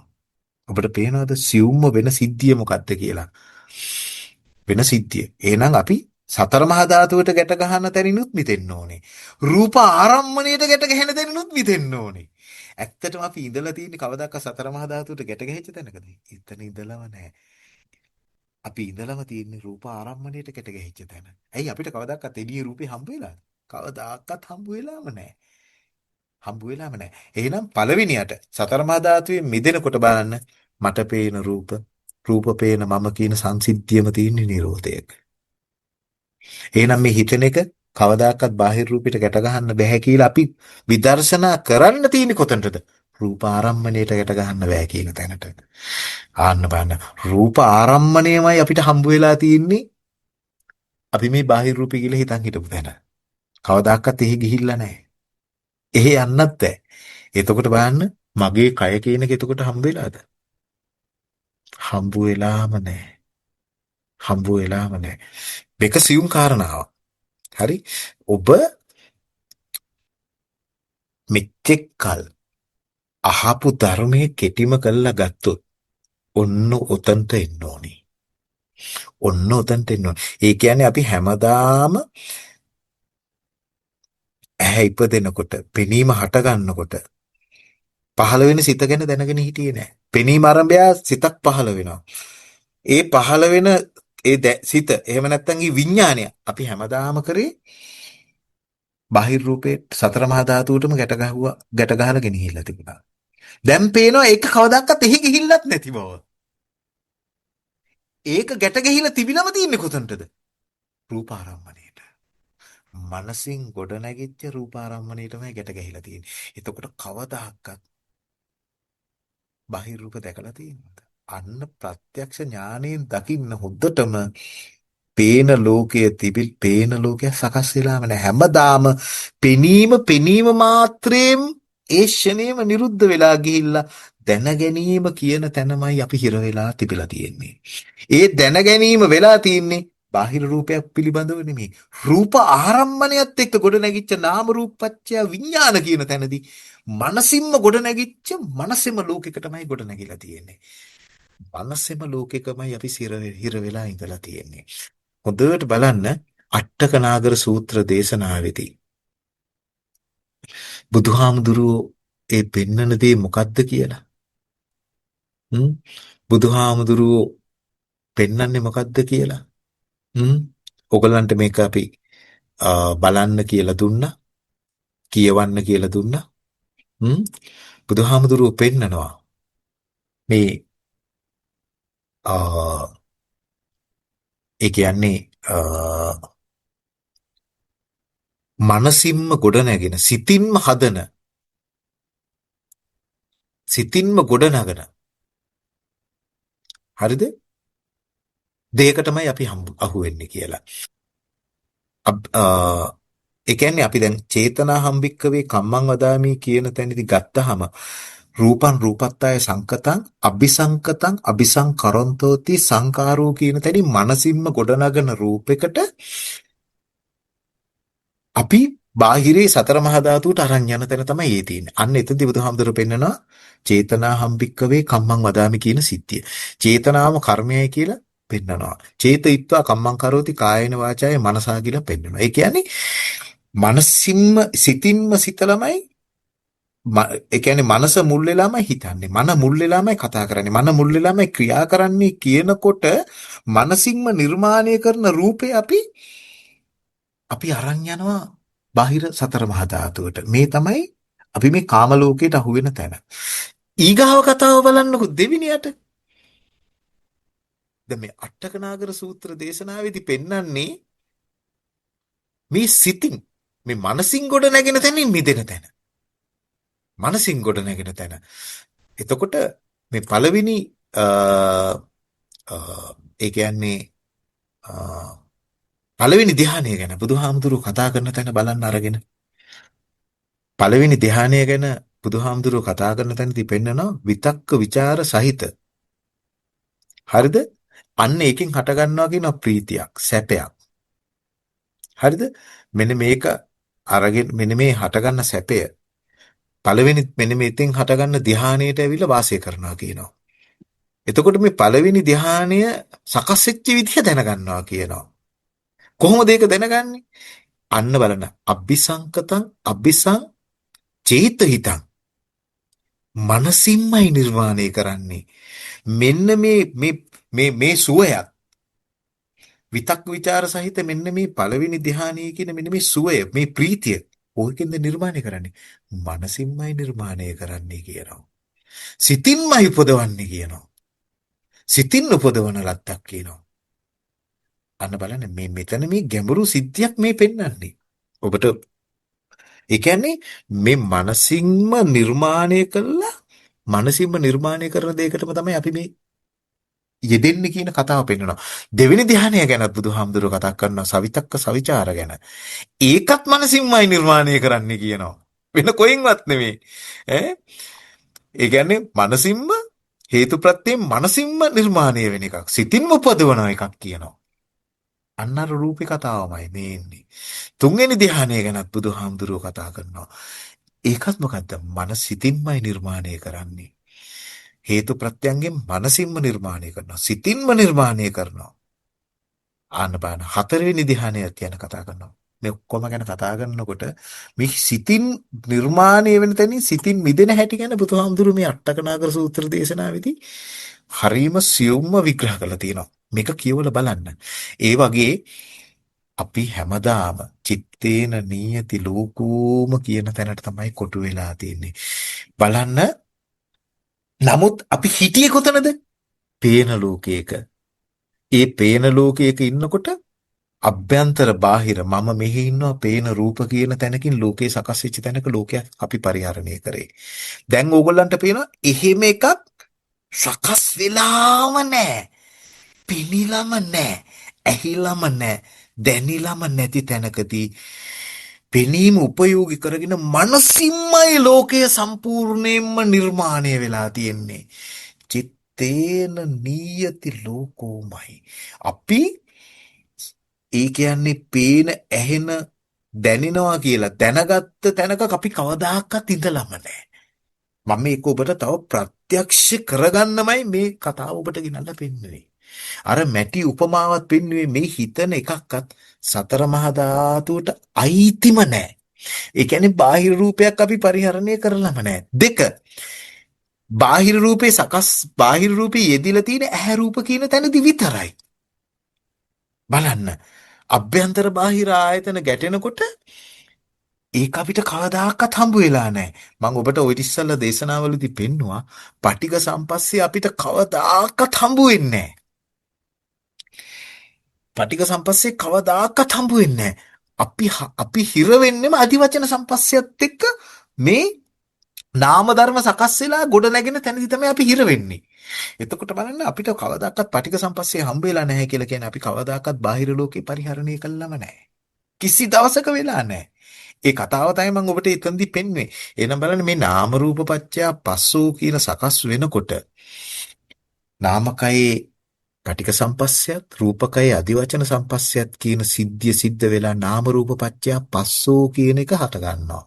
හැබැයි එතනදිත් දැන ගැනීමක් නැහැ. ඒ හටගන්න ස්පර්ශය නිසා නැවත නාම රූප සකස් වීමක් වෙනවා මනස තුල. අන්න එතනදී තමයි අපේ මේ සියලු දැන ගැනීම ටික එන්නේ. එහෙනම් නාම රූප කියන එක දෙආකාරයකට සකස් වෙන එකක් තමයි ස්පර්ශය සකස් කරන නාම රූප සකස් වෙනවා. ඒක තමයි පෙනීම සකස් වෙන තැන, ඇසීම සකස් වෙන තැන, දැනීම සකස් වෙන තැන. හැබැයි එතන කිසිම දැන ගැනීමක් නැහැ. ඒ එක්කම ඒ අරඹය නැවත නාම රූප සකස් වීමක් මනස තුල සිද්ධ වෙනවා. අන්න එතනදී තමයි මේ දැන ගැනීම එන්නේ. අන්න එතනදී තමයි මේ මනෝවිඤ්ඤාණ ක්‍රියාවලිය සිද්ධ වෙන්නේ. හොඳට බලන්න මේ කතාව. එහෙනම් අපි මේ දැනගත්ත රූපය ගැන හොඳට පිළිසිඳ දැනගන්නයි මම මේ ටික ඔබට විග්‍රහ කරේ. අපි මේ දැනගත්ත රූපය කියලා දැනගෙන තියෙන්නේ බාහිර අයිති සිද්ධියකුත් නෙමෙයි. එතනට අයිති සිද්ධියකුත් නෙමෙයි. ඒ කියන්නේ අපි මේ පැනවීම කරන එක හරියට අර පොළොවට වැටෙන හෙවණැල්ල වගේ තැනකට පැනවලා තියෙන්නේ. කවදාකවත් අපිට එන කය හම්බ වෙලා තියෙනවද? සතර මහා ධාතු හම්බ වෙලා තියෙනවද? හම්බ වෙලාම නැහැ. කවදාකවත් ඒක හම්බ වෙලාද? හම්බ වෙලාම නැහැ. හොඳට බලන්න. එහෙනම් කය කියන එක තැන තියෙන්නේ සතර මහා භූත. අපි මේ බාහිරේ කියලා ගන්න හැම තැනකම සකස් වීම තියෙන සතර මහා භූත. සතර මහා භූතයන්ගේ සකස් වීම. එහෙනම් මේ ඔක්කොම බලන්න කයත් බාහිරයි, ඇහත් බාහිරයි, කන, නහය, දිව මේවා පෙන්වුවා ඔබට ඔය ඉතිසල්ලා එකින් එක වෙන් කළා. ඇහැ ඇල්ලුවොත් අහුවෙන්නේ ඇහැද කයද? කන ඇල්ලුවොත් අහුවෙන්නේ ඇහැද කනද කයද? දිව ඇල්ලුවොත් අහුවෙන්නේ දිවද කයද? හොඳට බලන්න. මේ ටික ඔය ඉතිසල්ලා හොඳට පෙන්වුවා. ඒ හැම තැනකම තියෙන කය නම් එතන තියෙන සතර මහා භූත ස්වභාවයක් නම් බාහිර සතර මහා භූත කියලා අපි මේ පනවන හැම දෙයක්ම කයත් අයිති වෙන්නේ එතනටම තමයි. හොඳයි. දැන් අපි තව සියුම් තැනකට අපි එමු. දැන් හොඳට බලන්න. කය බාහිර නම් මගේ කය කියලා ඔබ ඔය හිතන එක කවදාකවත් ඔබට හම්බ වෙලාද? ඇහැ බාහිර නම් මගේ ඇහැ කියලා ඔබ ඔය හිතන එක කවදාකවත් ඔබට හම්බ වෙලාද?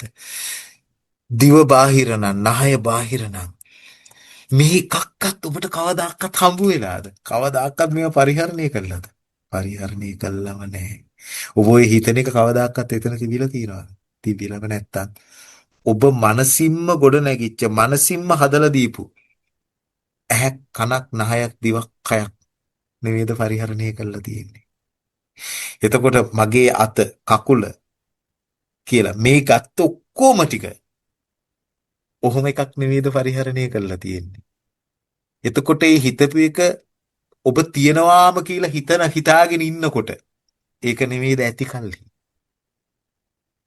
සමස්ත කතාවම දැන් ලෙහෙල බලන්න. ඇති කල්හි වෙලා තියෙන්නේ මොකද්ද? මේ කතාව දන්නේ නැති තාක්කල් ඔබ හොඳට බලන්න. කෝපය කියලා පරිහරණය කරනකොට ඔබට කවදාකවත් මැටි හම්බ වෙලා තියෙනවද? හැබැයි මැටි ඇති කල්හි නෙමෙයිද ඔබට කෝපය හම්බ වෙන්නේ. හොඳට කල්පනා කරලා බලන්න මෙන්න මේ කතාව. ඔබට කවදාකවත් මැටි හම්බ වෙන්නේ නැහැ කෝපය කියන තැනදී. හැබැයි මැටි යෙදිලව නැද්ද? ඔබ කෝපය කියලා හිතනකොට එතකොට හොඳට බලන්න මෙන්න මේ සියුම් කාරණාව කියන තැනදී ඔබ දන්නේම නැතුව ඔබට කෝපය හම්බ වෙනකොට කවදාකවත් මැටි හම්බ වෙනවද? මැටි හම්බ වෙන්නේ නැහැ. කෝපය හම්බ වෙන්නේ එකපාරම. හැබැයි කෝපය ඔබට හම්බ වෙන්නේ මැටි ඇති කල්ලි නෙවෙයිද? හොඳට බලන්න මේ කතාව. ඔබට එළියෙන් කෝපය හම්බ වෙන්නේ මැටි ඇති කල්ලි නෙවෙයිද? මෙන්න මේක ඇතුළේ ඔබේ කය හම්බ වෙන්නේ තොන්නහොමයි. ඒ කියන්නේ මේ හිතන එක ඔබ අරන් ගියොත් ඔබ නොදැනුවත්වම ඇති කල්හි කියන තැනට ඔබ අහු වෙලා තියෙන්නේ. ඇති කල්හි වෙනකන් මායයට අහු වෙලා තියෙන්නේ. ඇති කල්හි වෙනකන් දුකටපත් වෙලා තියෙන්නේ. සමිද්දි සූත්‍රයේ පෙන්වන්නේ. ඇති කල්හි වෙනකන් ලෝකයට අහු වෙලා තියෙන්නේ. ඇති කල්හි වෙනකන් සත්තත්වයෙන් යෙදෙන තැනකට සත්පුද්ගල භාවයකට අහු වෙලාමයි තියෙන්නේ. එහෙනම් ඥානය මොකක්ද? ඔන්න දැන් ඔබට ඒක ගලව ගන්න හොඳටම උදාහරණ ටිකක් දුන්න මුල ඉඳලම. පළවෙනි උදාහරණේ පෙන්වුවේ ඔබට මේ හිතන එක කවදාක අර මැටි උපමාවෙන් පෙන්නේ ඔබ ඔය හිතන එක කවදාකවත් මැටි තුල තිබිලම නැහැ.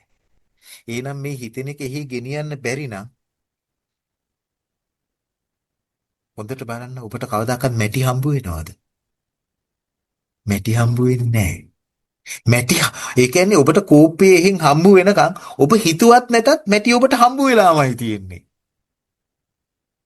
හොඳට බලන්න. ඔබට පිඟාන හම්බ වෙනකන් ඔබ හිතුවත් නැතත් ඔබට මැටි හම්බ වෙලාමයි තියෙන්නේ. මැටි ඇති කල්ලිමයි තියෙන්නේ. මේ සියුම් තැන. හොඳට බලන්න. ඔබට වැටහෙනවද දන්නේ නැහැ.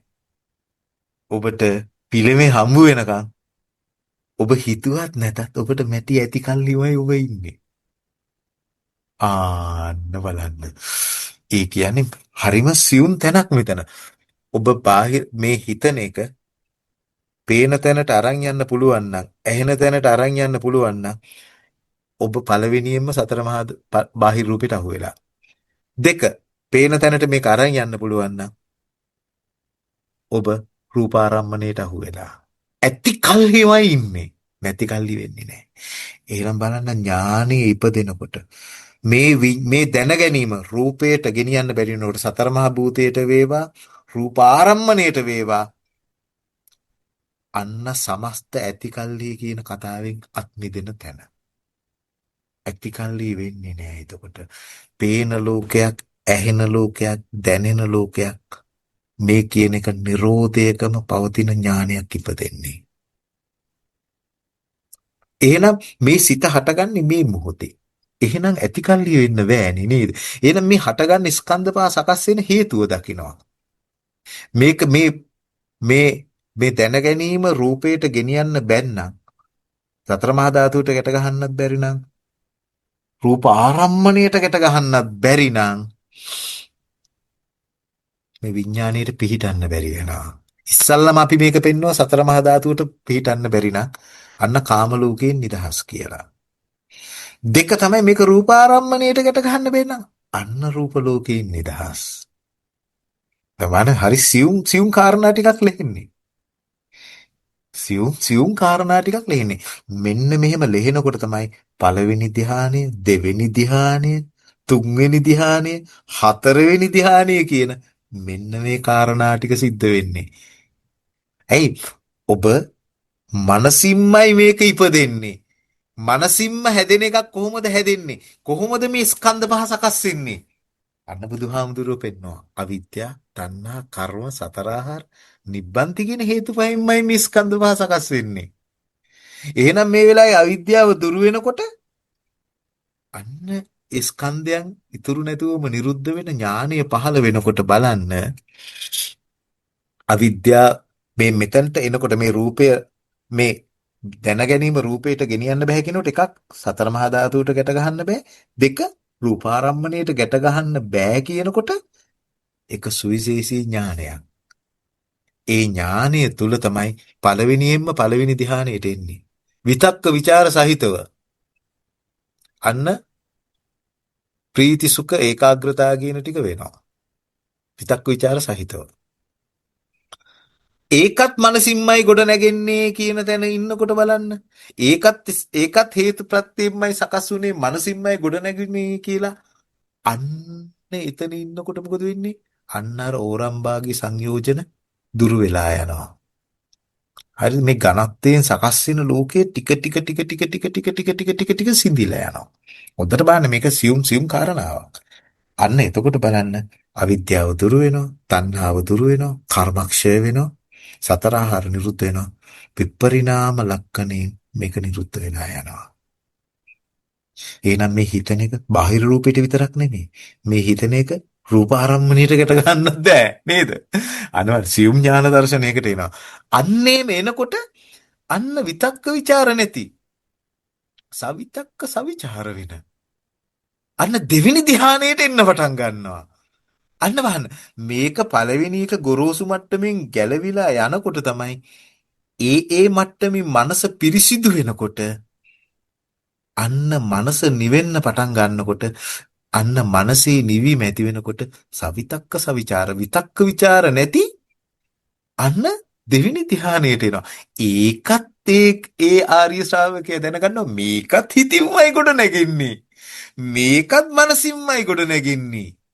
එහෙනම් ඒ ගොඩ නැගෙන හේතු මේ මොහොතේ ඒක අතීතයේත් නෙමෙයි හටගන්නේ අනාගතයේත් නෙමෙයි. මේ මොහොතෙමයි මේක මේ හේතු නිසා මේ විදිහට මේ මනසේ මෙන්න මේ ස්වභාවය හටගන්නේ.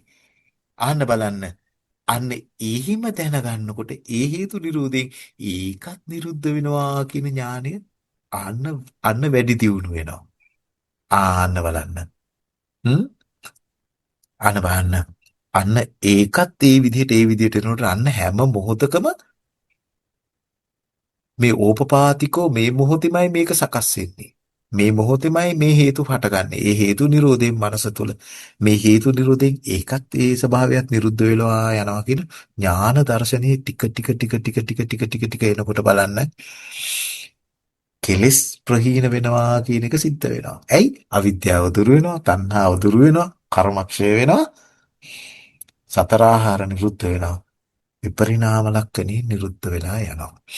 ඔන්න ඔහොම යනකොට අන්න බුදුහාමුදුරුවෝ පෙන්නනවා. නැවත අනිකක්ද කියනවා. ඒ මොකද්ද? ඒ කියන්නේ දැන් මනස තුල ඒ කියන්නේ මේක වැඩෙන්න ප්‍රීති සුඛ කියන අර මං කිව්වේ ප්‍රීතිය ඇති වෙනවා.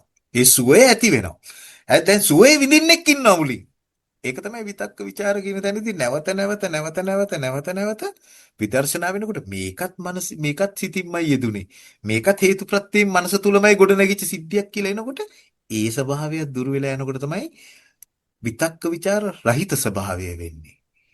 ඒකත් ඒ සුවයත් අන්න බලන්න ඒකත් මනසින්මයි ගොඩ නැගෙන්නේ මනස මේ හේතු ප්‍රත්‍යයෙන්මයි ගොඩ නැගෙන්නේ ඒ හේතු නිරෝධයෙන් ඒකත් නිරුද්ධ වෙලා යනවා කියලා ඒ විදිහට දකින ඥානීය පහළ වෙනකොට බලන්න ඒ ස්වභාවයනුත් නිරුද්ධ වෙලා අන්න තුන්වෙනි ධ්‍යාන මට්ටමක් එනවා කියනවා බුදුහාමුදුරුවෝ ඈ ඒ කියන්නේ ඒ ප්‍රීතිය ඇලෙන්නේ නැතුව යනවා අන්න එතකොට උපේක්ෂාවෙන් වාසය කරන තැනක් එනවා අන්න එතකොට මේ ගතසිත කියන දෙකම හරීම සෝයයකටපත් වෙලා හරීම निराமிස සෝයයක්පත් වෙනවා. අන්න එතනදිත් ඒකත් බලනවා. අන්න විදර්ශනා වෙනවා. ඒකත් මනසින්ම නේදෙන්නේ. ඒකත් මේ හිතින්ම නිපදින්නේ. එහෙනම් ඒකත් බලන්න සංකත ධර්මයක් හැටියට තමයි දකින්නේ. හේතු ප්‍රත්‍යයන්ගෙන්මයි මේකත් මේ ස්වභාවයක් දැන් සකස් වෙලා තියෙන්නේ. ඇයි බුදුහාමුදුරුවෝ පෙන්නනවා. ප්‍රඥාව වේවා විඥානීය වේවා මේ සියල්ලම සංකතයි. මේ සියල්ල සංකතයි. යම් සකස් වීමක් වෙනවා නම් ඒ සියල්ල සංකතයි. අන්න ඒ විදිහට මේක දකිනකොට බලන්න ඒ ස්වභාවයත් එන්න සියුම්ම දුර වෙලා යනවා. අන්න බුදුහාමුදුරුවෝ ආයෙත් පෙන්නනවා. නැවත නිකක්ද කියනවා. ඒ මොකද්ද? සැපද දුරු කිරීමෙන් දුකද දුරු කෙරලා. හරිද? ඒ කියන්නේ සෝමනස්ස සහගත සුඛ සෝමනස්ස සහගත දෝමනස්ස සහගත දුක කියන මේ සියල්ලංගම දුරු කරනකොට සැපත් නැති දුකත් නැති අදුක්කම සුඛ කියන තැනට මෙන්න මෙතන ඇවිල්ලා වාසය කරනවා කියනවා. අන්න ඒකට කියනවා සතරවන ධ්‍යානය කියලා. ඒකත් දකින්නවා කියනවා කොහොමද මේකත් හේතු ප්‍රත්‍යයන්ගෙන්මයි සකස් වෙන්නේ. ඇයි නැත්තම් ඔකට අයිතිකාරයෙක් ඉන්න බලන්න. කාම රූප අරූප ලෝකවලින් හිමින් මිදෙන හැටි. කාම ලෝකයෙන් ඉස්සල්ලා මිදුන සතර මහා ධාතුයට ගැට ගහන්න නැතුව ඊට පස්සේ මේ රූප ලෝකයට මේ රූපාරම්මණයට ගැට ගහන්න නැතුව යන තැනදී බලන්න ඊගාවට වෙන වැඩි විදර්ශනා වෙනකොට අන්න අර විදිහට දැන් එළියේ කතාව නැහැ ඇතුලේ කතාව විසඳ ගන්නවා මනසින්මයි මේක සකස් වෙන්නේ මනසින්ම හේතු ප්‍රත්‍යයන්ගෙන් මේ මොහොතේ සකස් වෙනවා ඒකේ ඒ මොහොතේ දකින්න යම් සෝයක් විඳිනවා ඒකත් හේතුන්ගෙන් සකස් වුනේ ආන්න බලන්න ඒකටත් අයිතිකාරයෙක් නැහැ මෙන්න මේ විදිහට යනකොට මනසින් ආශ්‍රව ධර්මයන් සියුම් ආශ්‍රව ධර්මයන් ටික නිරුද්ධ වෙලා යනකොට අර අනුශේ වශයෙන් පවතින ආශ්‍රවයන් සියුම් ධර්මයන් නිරුද්ධ වෙලා යනකොට මනස පුදුමාකාර සුවයකටපත් වෙන තැනක් වෙනවා. අන්න එතකොට අනිමිත්ත අපනිත ශුන්්‍යත කියන මෙන්න මේ සමාධි මට්ටම් සියුම්ව වැඩෙමින් මෙන්න මේ මනසේ නිවන සංසිද්ධිය සිද්ධ වෙන්න පටන් ගන්නවා. ඉතින් මේක තමයි ඔබට වචනින් කියන්න පුළුවන්. මේක නෙමෙයි ඇත්තටම උත්තරේ.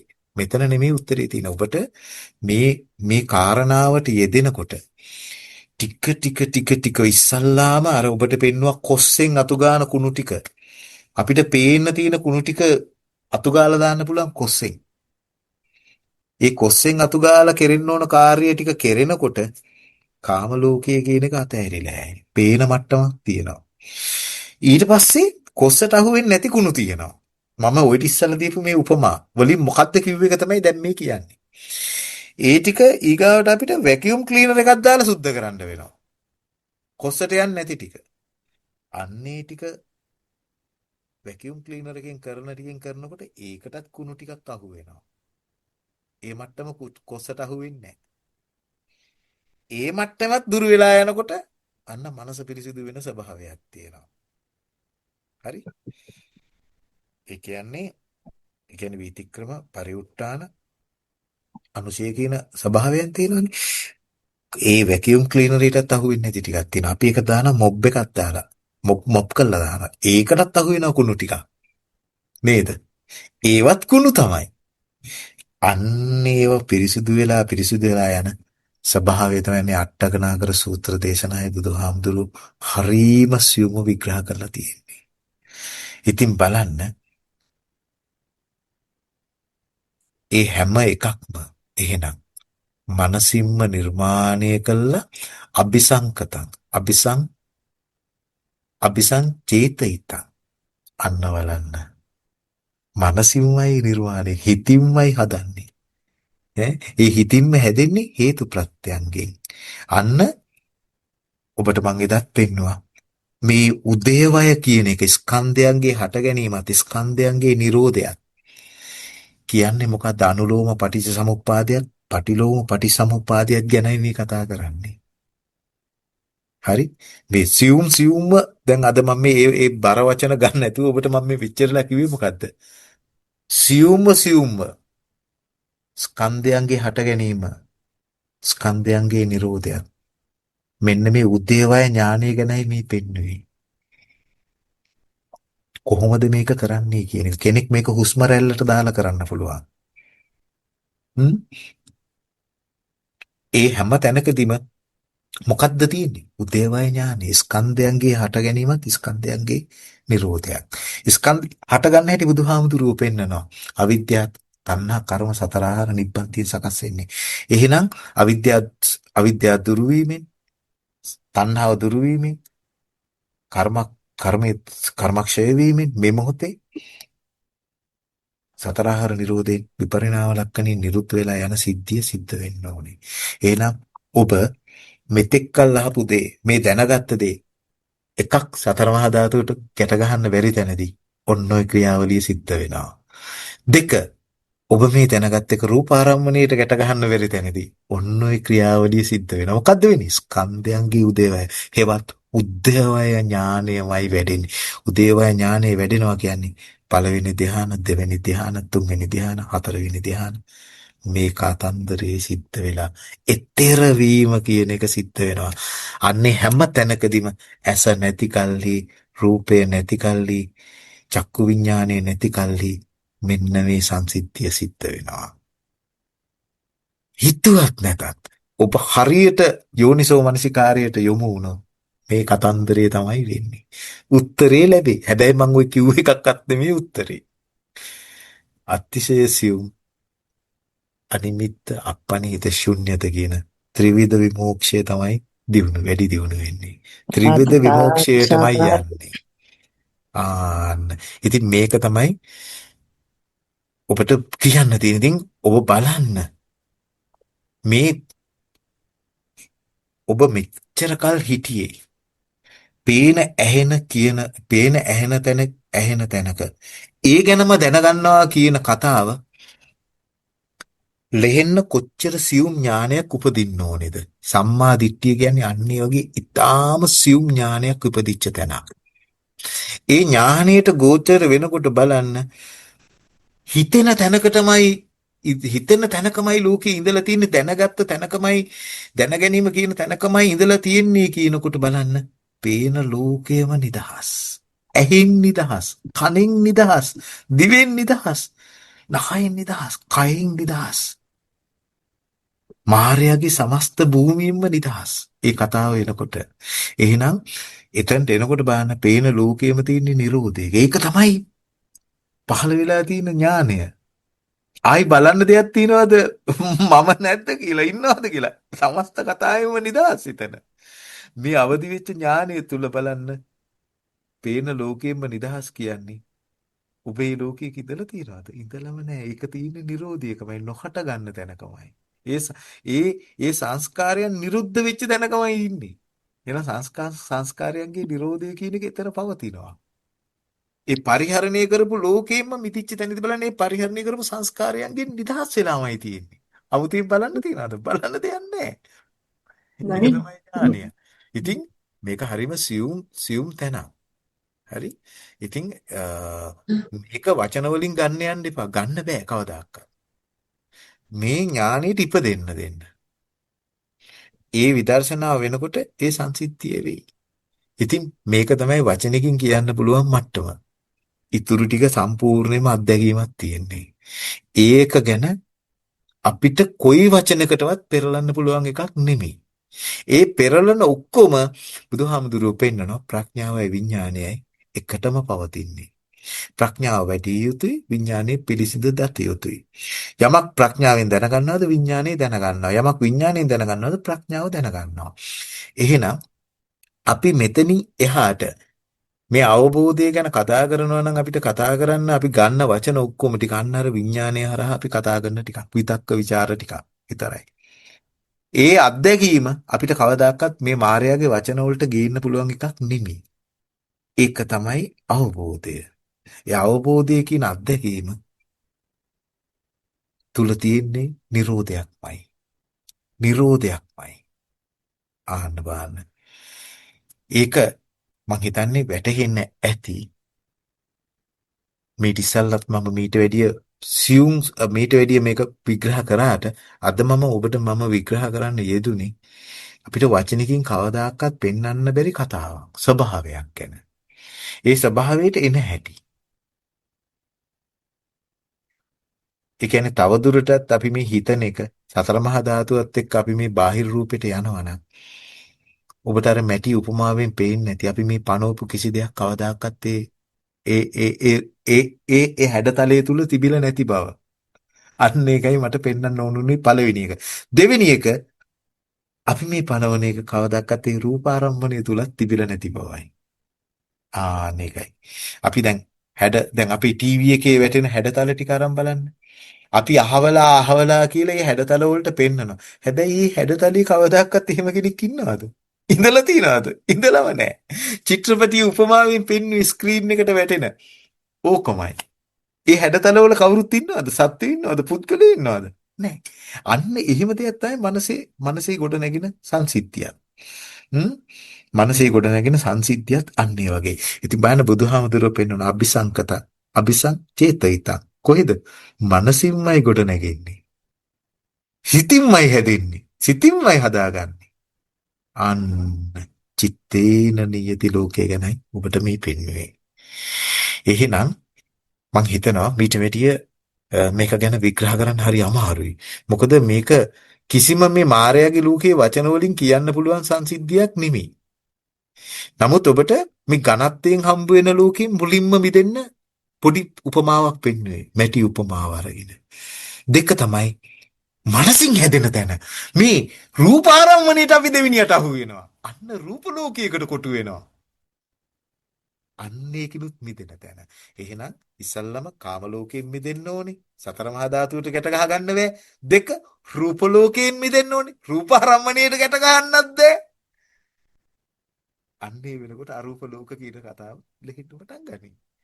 අන්න එතකොට ඔබට පෙනෙයි විඥානං අනිදස්සනං අනන්තං සබ්බ තෝපබං කියන සංසිද්ධිය ඔබට දැන් වැටහෙන්න පටන් ගනී. ඒ කියන්නේ අනන්ත වූ මේ විඥානයේ ස්වභාවය අනන්තයි කියලා ඔබට වැටහෙන්න පටන් ගනී. මේ ඒ කියන්නේ ඒකට සීමාවක් නැහැ. ඒ කියන්නේ මොකද්ද? පැනවෙන්නේ නැති ස්වභාවයක් එනවා. ඔබට ආකාසංචායතනය ගැන වැටහීමක් එයි. විඥානංචායතනය ගැන වැටහීමක් එයි. කිසිම පැනවීමක් කරන්න බැරි නම් කිසිවක් නොපැනෙන අකිංචන්තායතනය ගැන වැටහීමක් එයි. ඒ ස්වභාවයන් Tamanගේ මනස තුලින් අත්දකින්න පුළුවන් වෙයි. එකින් එක ඒ මට්ටමට කිසිම පැනවීමක් නොමැති තැනක් එනකොට බුදුහාමුදුරු විග්‍රහ කරනවා. කොයි වගේද බලන්න. හොද්දට කියවලා බලන්න අට්ඨකනාග සූත්‍රයේ අට්ඨකනාගර සූත්‍ර දේශනාවේදී මේ ඔක්කොම ස්වභාවයන් ගැන බුදුහාමුදුරු විග්‍රහ කරනවා. හොද්දට බලන්න. දැන් බලන්න ඕගොල්ලෝ මෛත්‍රිය පැතිරුවා. කොහෙටද පැතිරුවේ? බාහිර රූප අරගෙන බාහිරේ කෙනෙක් ඉන්නවා ඒ කට්ටියට මෛත්‍රිය පැතිරුවා. ඕක තමයි අපි සම්මතී ඉන්න තැන. දැන් බලන්න අම්මා ඉපදෙන්නේ තාත්තා ඔබේ තරහම කෙනා ඔබ කැමැතිම කෙනා අකමැතිම කෙනා ප්‍රිය දේවල් අප්‍රිය දේවල් මේ සමස්ත ඔක්කොම ඒ කියන්නේ සතර අපාය මනුස්ස ලෝක දිව්‍ය ලෝක බ්‍රහ්ම ලෝක ඔය ඔක්කොගෙම සකස් වීම වෙලා තියෙන්නේ කොහෙන්ද? ස්කන්ධ පහත් එක්ක මනස තුල නෙමෙයිද? හොඳට දැන් බලන්න. අම්මා කියලා හමු වීම, තාත්තා, ඔබට වැඩියෙන්ම වෛර කරන අය, ඔබට වැඩියෙන්ම තරහ කරන අය, ඔබට වැඩියෙන්ම ආදරය කරන අය, ඔබ වැඩියෙන්ම ආදරය කරන, ඔබ ආදරය නොකරන අය, ප්‍රිය දේවල්, අප්‍රිය දේවල්, ප්‍රියත් නැති, අප්‍රියත් නැති. මේ සමස්ත ඔක්කොම සත්ත්ව පුද්ගල ද්‍රව්‍ය වස්තු ටික කොහෙද දැන් ඉපදිලා තියෙන්නේ? ස්කන්ධ වාහත් එක්ක නෙමෙයිද? මනස තුල නෙමෙයිද? සංකාරයෝ කිවි ඔන්න ඕවට.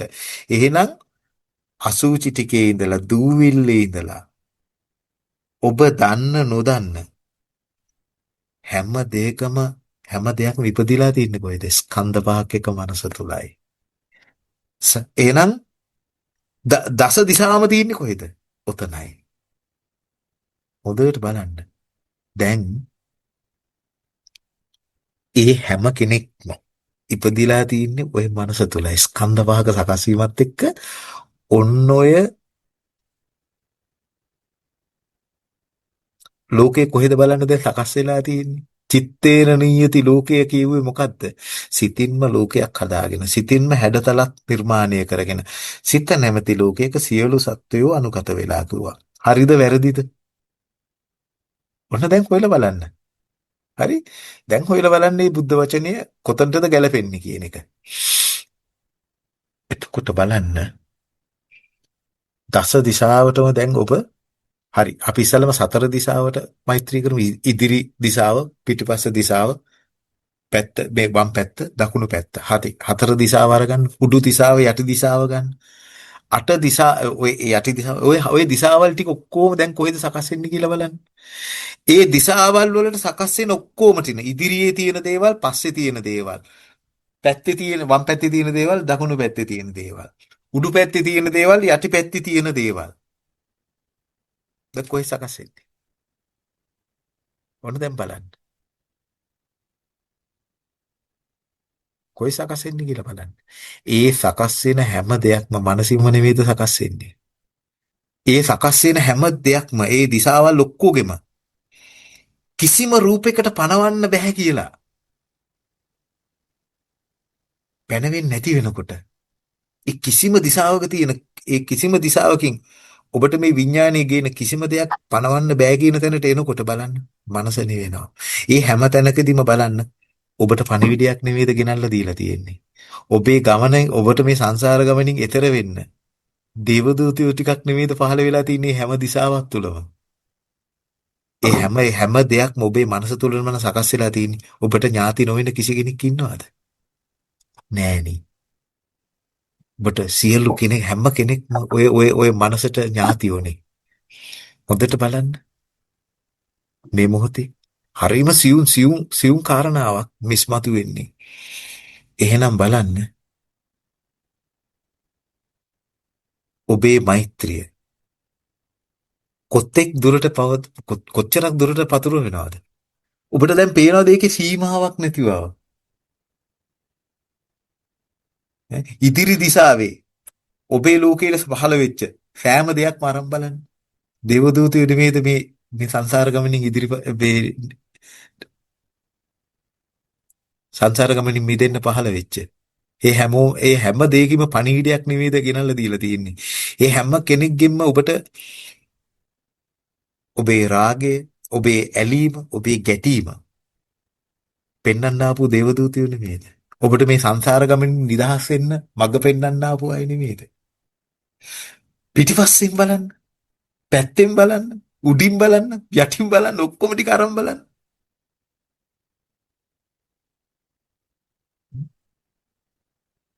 හොඳට අරන් බලන්න. මේ ගැන අපි මිට ඉස්සලා කතා කරලා තියෙනවා. දැන් ඒවා හොඳට දාලා බලන්න. හ්ම්? දැන් ඔබට කාත් එක්කද ගැටෙන්න තියෙන්නේ? ඔබට දැන් කාත් එක්කද කාටද ඔබට වෛර කරන්න පුළුවන්? දැන් ඔබේ මෛත්‍රිය කොච්චරක් දුරට පැතිරිලාද? දැන් ඔබට ගැටෙන්න කෙනෙක් නැති වෙනවම කියන්නේ. සමස්ත මනසම තියෙන්නේ ওই හැම දිශාවකටම අප්‍රමාණ මෙත්තාවක් පැතිරිලා නෙමෙයිද? ඒ කියන්නේ ඔබට ගැටෙන්න කෙනෙක්ගෙන් ඔබ ඔය හිතන කිසිම කෙනෙක් කොහෙවත් නොපැන වෙනකොට ඔබට ගැටෙන්න කෙනෙක් ඉන්නවද? ඔය හිතන කිසි දෙයක් රූපෙට ගෙනියන්න බැරි වෙනකොට හොඳට බලන්න ඔබට ගැටෙන්න දෙයක් තියෙනවද? සත්ත්ව පුද්ගල ද්‍රව්‍ය වස්තු කියන හතරක්. ඔය හතරෙන් එකකටවත් ඔය හිතෙන ඒවා පණවන්න බැරි නම් ගැටෙන දේවල් කොහෙවත් තියනවද? නැත්තම් මනස දැන් තියෙන්නෙම මෙත්තාවකම නෙවෙයිද? ගැටෙන්න හේතුවම දුරු වෙලා නැද්ද? ඇලෙන්න හේතුවම දුරු වෙලා නැද්ද? ඒ හිතට නෙවෙයිද මෛත්‍රිය කියන්නේ? අප්‍රමාණ මෙත්තාවකම නෙවෙයිද පිහිටලා තියෙන්නේ? අප්‍රමාණ මෙත්තාවකම කොච්චරද? දැන් සීමාව බලන්න. දැන් ආකාසංචායතනෙ බලන්න. අවකාශය බලන්න. දැන් පණවන්න පුළුවන් ද කොහෙවත් රූපයක්? දැන් ওই මෙත්තාව කොච්චරක් දුරට පැතිරිලාද? සීමාවක් තියනවාද? අනන්තං සබ්බතෝ උපබං. පණවන්න රූපයක් තියනවාද? එච්ඡාපෝච පඨවි. තේජෝ වායෝන ගාතති. එත්ත දීගංච රස්සංච අනුන් තූලං සුභාසුභා. දික කොට සුභාසුභ කිසිම රූපයක් දැන් ඔතන පණවන්න පුළුවන්ද? දැන් ඔය කියන සිතේ ස්වභාවයට සීමාවක් තියනවාද? අනන්ත නැත්ද? විඥානං අනිදස්සන. ওই විඥානේ පෙන්වන්න පුළුවන්ද? ওই සිත කොයි වගේ විඥානයක්ද? අනිදස්සන. පණවන්න බැරි. සීමාවක් නැති අනන්ත වූ දිග කොට රළු කිසිවක් පණවන්න බැරි. සුභ අසුභ කිසිවක් නොපැනවෙන. නාම රූප දැන් බලන්න ඔය ස්වභාවයේ ඔය විඥානයේ රූපයකට පිළිගන්න බෑ. නාම රූප ඉතිරි නැතුවම නිරුද්ධ වුණ කිසිම පැනවීමක් කරන්න බැරි. කිසිම රූපයක් පණවන්න පුළුවන්ද? බෑ. කිසිම පටවිය ආපෝ තේජෝ වායෝ මොකෙ පවතිනවද? පණවන්න පුළුවන්. පණවන්න බෑ. ඒ ස්වභාවයේ පවතින මනස බලන්න. සීමාවක් තියෙනවද? ওই මෙත්තාව කොච්චරක් දුරට පැතිරිලා තියෙනවද? සීමාවද? අනිදස්සනයි. අනන්තයි. අනන්තයි. සීමාවක් නැහැ. ඈ? අන්න බුදුහාමුදුරුවෝ පෙන්නනවා. ඕක බලන්න. ඈ? ඔය මොකද්ද කියන්නේ කියලා. දැන් ওই මෙත්තාව, මුදිතාව කොච්චරද කොතනට එනකන් ගිහිල්ලාද? ඔය සිත දැන් ඔයාලට සීමාවක් පනවන්න පුළුවන්ද? අතන මෙතන කොහෙවටවත්? කිසිම සතර මහා ධාතුවකට ඔය කියන එක ගැට ගන්න පුළුවන්ද? බෑ. කිසිම රූපාරම්මණයකට, සද්දාරම්මණයකට, ගන්ධාරම්මණයකට, රසාරම්මණයකට, පොට්ටබ්බාරම්මණයකට කිසිම දෙයකට ඔක ගැට ගන්න පුළුවන්ද? බෑ. මුදිතාවේ ස්වභාවය මුදිතාව කොච්චරක්ද? සීමාවක් තියනවාද? සීමාවක් නෑ. දැන් බලන්න අර පෙන්නපු තැන. කරුණාව සීමාවක් තියනවාද? අච්චරක් මෙච්චරක් දිග කොට 11 ආකාරයකින්ම ගින්නෙන් නිදහස් වෙන තැනකට නෙවෙයි දැවිල්ලා තියෙන්නේ. 11 ආකාරයකින්ම ගින්න නිවෙනවා. ගින්න නිවිච්ච මනසක් නෙවෙයිද? අන්න රූපේක්ෂාව. සතර බ්‍රහ්ම විහරණේ. මෙත්තා මුදිතා කරුණා උපේක්ෂා. කොච්චරකින් සැලෙනවද? සැලෙන්න පුළුවන්ද දැන්? දැන් ওই උපේක්ෂාව කොච්චරක් දුරට වැඩිලාද? සීමාවක් තියනවාද? අසීමාන්විතයි. අත්දකින්න අත්විඳින්න තියෙන දෙයක්. හැබැයි අත්දකින්න කෙනෙක් නැහැ. අත්විඳින කෙනෙක් නැහැ. අවදි වෙච්ච ප්‍රඥාවක් අන්න බුදුහාමුදුරුවෝ පෙන්නනවා. මොන වගේද? නිස්සිතස්ස චලිතං. අනිසිතස්ස චලිතං නැත්ති. චලති අසති පස්සත්ති. පස්සත්තියා සති නතීන හෝති. නතිය අසති ආගති ගතින හෝති. ආගති ගතිය අසති චුති උපපාතන හෝති. චුති උපපාතේ අසති නවිද නහුරන් න උභයන් මන්තරේ එසේවනේ සාදුක්කසාති. කිසිවක් නොපැනවෙනවා නම් සංස්කාරයන්ගෙන් නිදහස්. සංස්කාරයන් තියෙනකන් තමයි, කෙලෙස් තියෙනකන් තමයි චලිතය පවතින්නේ. ඒ චලිතය නැති සිතේ ස්වභාවය මොකද්ද? අන්න ඒකට කියනවා පස්සද්ධිය කියලා. අන්න ඒකට කියනවා සංසිඳෙන සිතක් කියලා. ඒ සංසිඳීම තියෙනකම් මොකද වෙන්නේ? සංසිඳීම ඇති වුණොත් මොකද වෙන්නේ? උපත මරණය කියන එකක් වෙනවද? චුතිපති කියන එකක් වෙනවද? එහෙම එකක් නැහැ. හ්ම්. අන්න ඒකට කියනවා දුකේ කෙලවර කියලා. චලිතයක් නැති සිතක්. කම්පනයක් නැහැ. කම්පණයෙන් මිදිච්ච එක. එහෙනම් රාග දේශ මොහ නොයදෙනකොට අවිද්‍යාව තෘෂ්ණා දුරු වෙනකොට ඒ සිතේ ස්වභාවය මොකක්ද? චලිතයක් නැති. පස්සද්ධියට පස්සෙච්ච සංසිධීමට පස්සෙච්ච ඒතං සන්තං ඒතං පනීතං යතිදං සබ්බ සංඛාර සමතෝ සබ්බ සංඛාර සමතෝ අන්න ඒකමයි ප්‍රනීත ඒකමයි ශාන්ත ඒ සිතමයි ඒ සිත සියලු සංස්කාරයන්ගෙන් නිරුද්ධ වෙච්ච එකක්. එහෙනම් ඔය කිසිම පැනවීමක් කරන්න බැරි සිතක් නම් ඒ සිතේ ස්වභාවය ශාන්තයි ප්‍රනීතයි.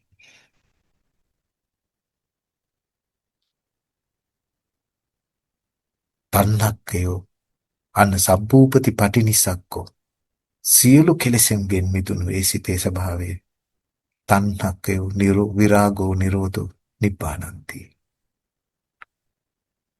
කිසිම චලිතයක් නැති සංසිඳුණු සිතක්.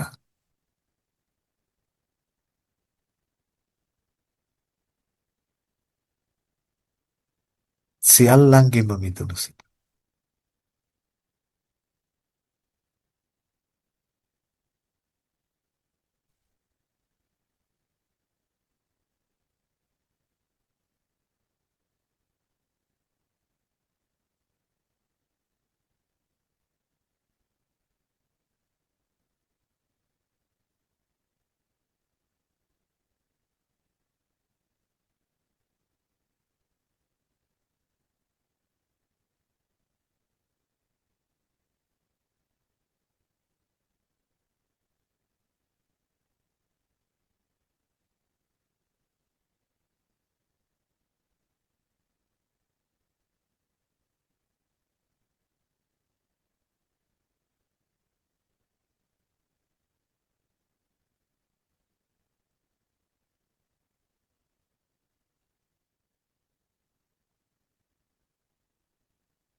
හොඳට බලන්න. රූප සංඥාව ඉක්මවුවොත් ආකාසංචායතන කියන සමාපත්තියට එනවා. හොඳට බලන්න. ඒකත් මේකත් සිතින්මයි ඉපදෙන්නේ. ඒ හේතු ප්‍රත්‍යයෙන් ඉපදෙන දේ හේතු එකත් අනිත්‍යයි. නේද? ඒකත් විපරිණාම ලක්ෂණේ මෙහෙම යනවා කියලා අනු ස්කන්ධයන්ගේ උදේවයමයි එතන තියෙන්නේ. ඈ ඒ කෙලෙසුත් සියුම්ම පවතිනවා. ඒවත් නැති වෙලා යනකොට බලන්න.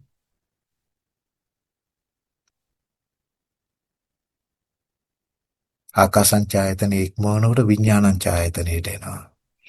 ඒක අනන්තයි. කොහේ බලන්න. ඒ විඥානංචායතන සමාපත්තියට එනවා. ඒකත් හේතු ප්‍රත්‍යයෙන් හටගන්නේ. ඒ හේතු නිරෝධයෙන්ම නිරුද්ධ වෙනවා. ඒකත් මනස සිතින්මයි ඉපදෙන්නේ. ඒ සිතින් උපදින දේ හේතු ප්‍රත්‍යයෙන් ඉපදෙන්නේ. ස්කන්ධයන්ගේ හට ගැනීමක් එතනක් තියෙන්නේ. ඒ හේතු නිරෝධයෙන් ඒකත් නිරුද්ධ වෙනවා කියලා දකින්නට ඒ සියුම් කෙලෙස් මට්ටමුත් නිරුද්ධ වෙලා යනවා.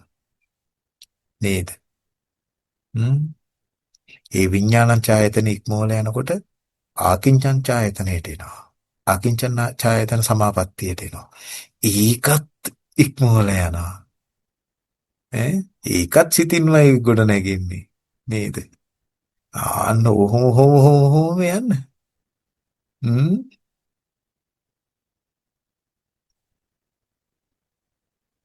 ඔය හැම තැනක්ම පහු කළා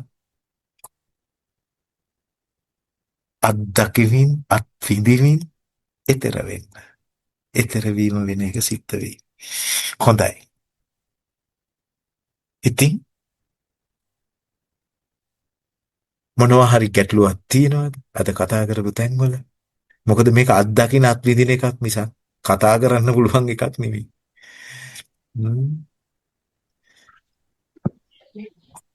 දීර්ඝායුෂ වේවා චාන්ත මහත්තයා. තෙරුවන් සරණයි. දැන් අතන අර රූප ආරම්මණය ගැන කිව්වනේ. ඒ රූප ආරම්මණය අපි ගන්නේ මේ දිග පළල උස මහත අනුවනේ. රූප ආරම්මණයක් ඉන්නේ මනසින්මනේ ඒකත් සකස් කරන්නේ. එතකොට ඒ කියන්නේ එතන සංඥාවෙන් මිදෙන තැන නේද? ඔව් ඒක තමයි. ඔව්. ඒ කියන්නේ මේ දැන ගැනීම රූපයට ගැට ගන්න බැහැ කිව්ව හැටිය සමස්ත නාම රූපයෙන්ම නිදහස් වෙලානේ. ඔව්. 11 ආකාරයෙන්ම නිදහස්නේ අතීත වර්තමාන අනාගත දුර ළඟ නේද? හීන ප්‍රනීත එතකොට මේ ඝන මෘදු සැප දුක කියන 11 ආකාරයෙන්ම නිදහස් කතාවක් තියෙන්නේ. කොහෙවත් යෙදෙන්න බෑ. යෙදෙන්න බෑ. ඒ කියන්නේ මේ නිශාන්ත මහත්තයා ඒ කියන්නේ එතනින් රූපාරම්මනේ නිදහස් වුණා නම් රූප ලෝකයේ නිදහස්. අන්න හරි. ඒක අපි එහෙම කිව්වට ඒක අර විදිහට වැඩෙන සමාධියක් එතන තියෙන්නේ. ඉස්සල්ලාම විතක්ක ਵਿਚාර. ඊට පස්සේ සවිතක්ක චවිචාර. ඒ කියන්නේ එහෙම අර මම පෙන්වන්නේ සත් පළවෙනි ධ්‍යාන. ඒ තියෙන ඔය මිදිලා යනකොට වෙන සිද්ධි ටික. පැහැදිලි. අෂ්ටකනාගර සූත්‍ර දේශනාවේදී ඒක පැහැදිලි උන්වහන්සේ පෙන්නනවා. කොහොමද ඒක අෂ්ටකනාදනේ. අෂ්ටකනාගර සූත්‍ර දේශනාවේ. ඔව් එකක් විතරයි ගත්තේ. ඒ වගේ සූත්‍ර දේශනාවක ඕන තරම් තියෙනවා. ඔව්. එතකොට ඒක ඒ සමාධි මට්ටම් කියන්නේ අපිට කතා කරන්න පුළුවන් තැන නෙමෙයි. එක් තැනකදී අනිමිත්ත සමාධිය වැඩෙනවා. එක් තැනකදී ඒ කියන්නේ කොයිකද මූලික වෙන්නේ? ඒ නිමිති ගන්න නැත්නම් අනිමිත්ත සමාධියකට යන්නේ. සැප දුක් කියන තැනින් නම් එයාට වැඩෙන්නේ අපනිහිත සමාධියට යන්නේ.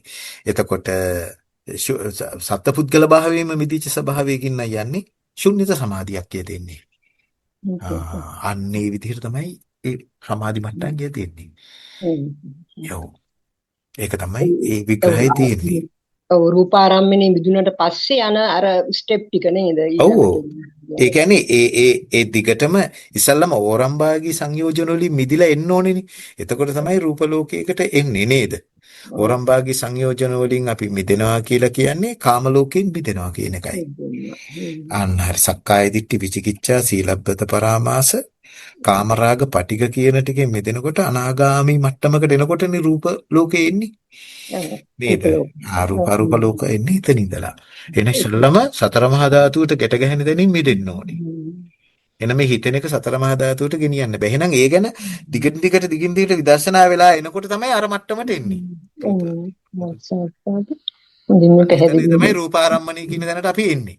ඒ රූපාරම්මණය ගැන මානසිකාරයේ යන්න තමයි කාම ලෝකයෙන් මිදෙන්නේ. ඕරම්බාගේ සංයෝජන ටික දුර වෙලාම යන්නේ. එතකොට මෙතනට කොටු වෙනවා. එතනනොත් ඊගාවට මිදෙන හැටි තමයි ඊගාවට තියෙන්නේ. ඒ කියන්නේ එතනදී රූප වේදනා සංඥා වලින් ගත්තොත් සංඥාවේ මිරිගුව සම්පූර්ණයෙන්ම පැහැදිලි වෙනවා. සංඥාවේ මිරිගුව පැහැදිලි වෙනවා. අන්න එතකොට රූපයේ පෙන පිටක්මයි නේද? වේදනාව තිය බුබුලක්මයි, සංඥාව මිරිගුවක්මයි, සංකාරයේ කෙහෙල් කඳක්මයි. කොච්චර ගන්න බැලුවත් අරටුවක් ගන්න බෑ නේද? විඥානය මායාවක්මයි. අන්නේ ගැන වැටහෙනවා. පැහැදිලිවම වැටහෙනවා. එහෙම වැටෙන්න මනස නිශ්ශබ්දව ඇතුළටම ගිඳා බහිනවා. අන්න හරි. අන්න අර නිස්සිතස්ස චලිත අනිස්සිතස්ස චලිත නැති කියන සංසිද්ධියේදී පසද්දිය කියන එක වෙනවා. සංසිඳීම කියන එක සංස්කාරයන්ගේ සංසිඳීමමයි සිද්ධ වෙන්නේ. සාදු සාදු සාදු සාදු මේ සාදු නාදේ මං හිතන්නේ විශ්වය පුරාම පැතිරෙන වෙනවා අපේ ඇතුළාන්තයෙන් එන සාදු නාදය. එතකොට අන්න හරි. අන්න ඒකට සීමාවක් නැහැ. අන්න ඒක අත්දකින්නවා ඥාන ප්‍රඥාවෙන්. ඒක තමයි පෙන්නේ විඥානං අනිදස්සනං අනන්තං සව්වතෝපවං. අන්න බලන්න. අන්න ඒක අත්දකින්න ස්වභාවයක් තියෙන. අත්දකින්න කෙනෙක් නැහැ. අන්න දැක්කද? අන්න එහෙම සිත් ස්වභාවයක් පවතිනවා. අන්න එහෙම සිත. ඉන්නේ ස්වභාවයට තමයි මේ අපි අනිත්‍ය දුක්ඛ අනාත්ම කියලා වචන තුනකින් පවසන්නේ. අන්න හරි. අන්න ඒක වැටහෙනකොට ඒ සමස්ත කතාවේ නිවීම කියන එක අත්දකිනවා. අන්න ඒක තමයි වෙන්නේ. හොඳයි එහෙමනම්. නිවි පහන්විය උදෑසනක්සි. අන්න හරි. නිවී පහන් වෙන හැම මොහොතකම ඒ නිවී පහන් වීම පවතිනවා. ඒක නොනැසෙන එකක්. ඒක නොනැසෙන. අනාර්ය ධර්මයක නම් යන්නේ ඒක වෙනසෙනවා. මේක නොනැසෙන එකක්. සාදු සාදු ආධුනික සෝයක් ගැන බුදුහාමුදුරුවෝ පවසන සාදුම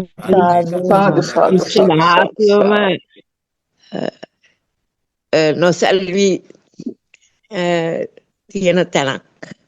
අන්න හරි. අද දේශනාවේ සාදු සාදු තැනක් කිව්වට වැඩිය ස්වභාවයක් නේද? ස්වභාවයක්. අන්න හරි. ඒක තියෙන්නේ බුද්ධ ශාසනය තුල පමණයි. ජීවත් වෙන්නේ නැද්දි අත්දැකලා අත්විඳලා ඒ බවටපත් වෙන්න පුළුවන්කම තියෙන්නේ බුද්ධ ශාසනය තුල විතරයි. අන්න ඒ ගැන හොඳින් නුවණින් වටහා ගන්න. හරි?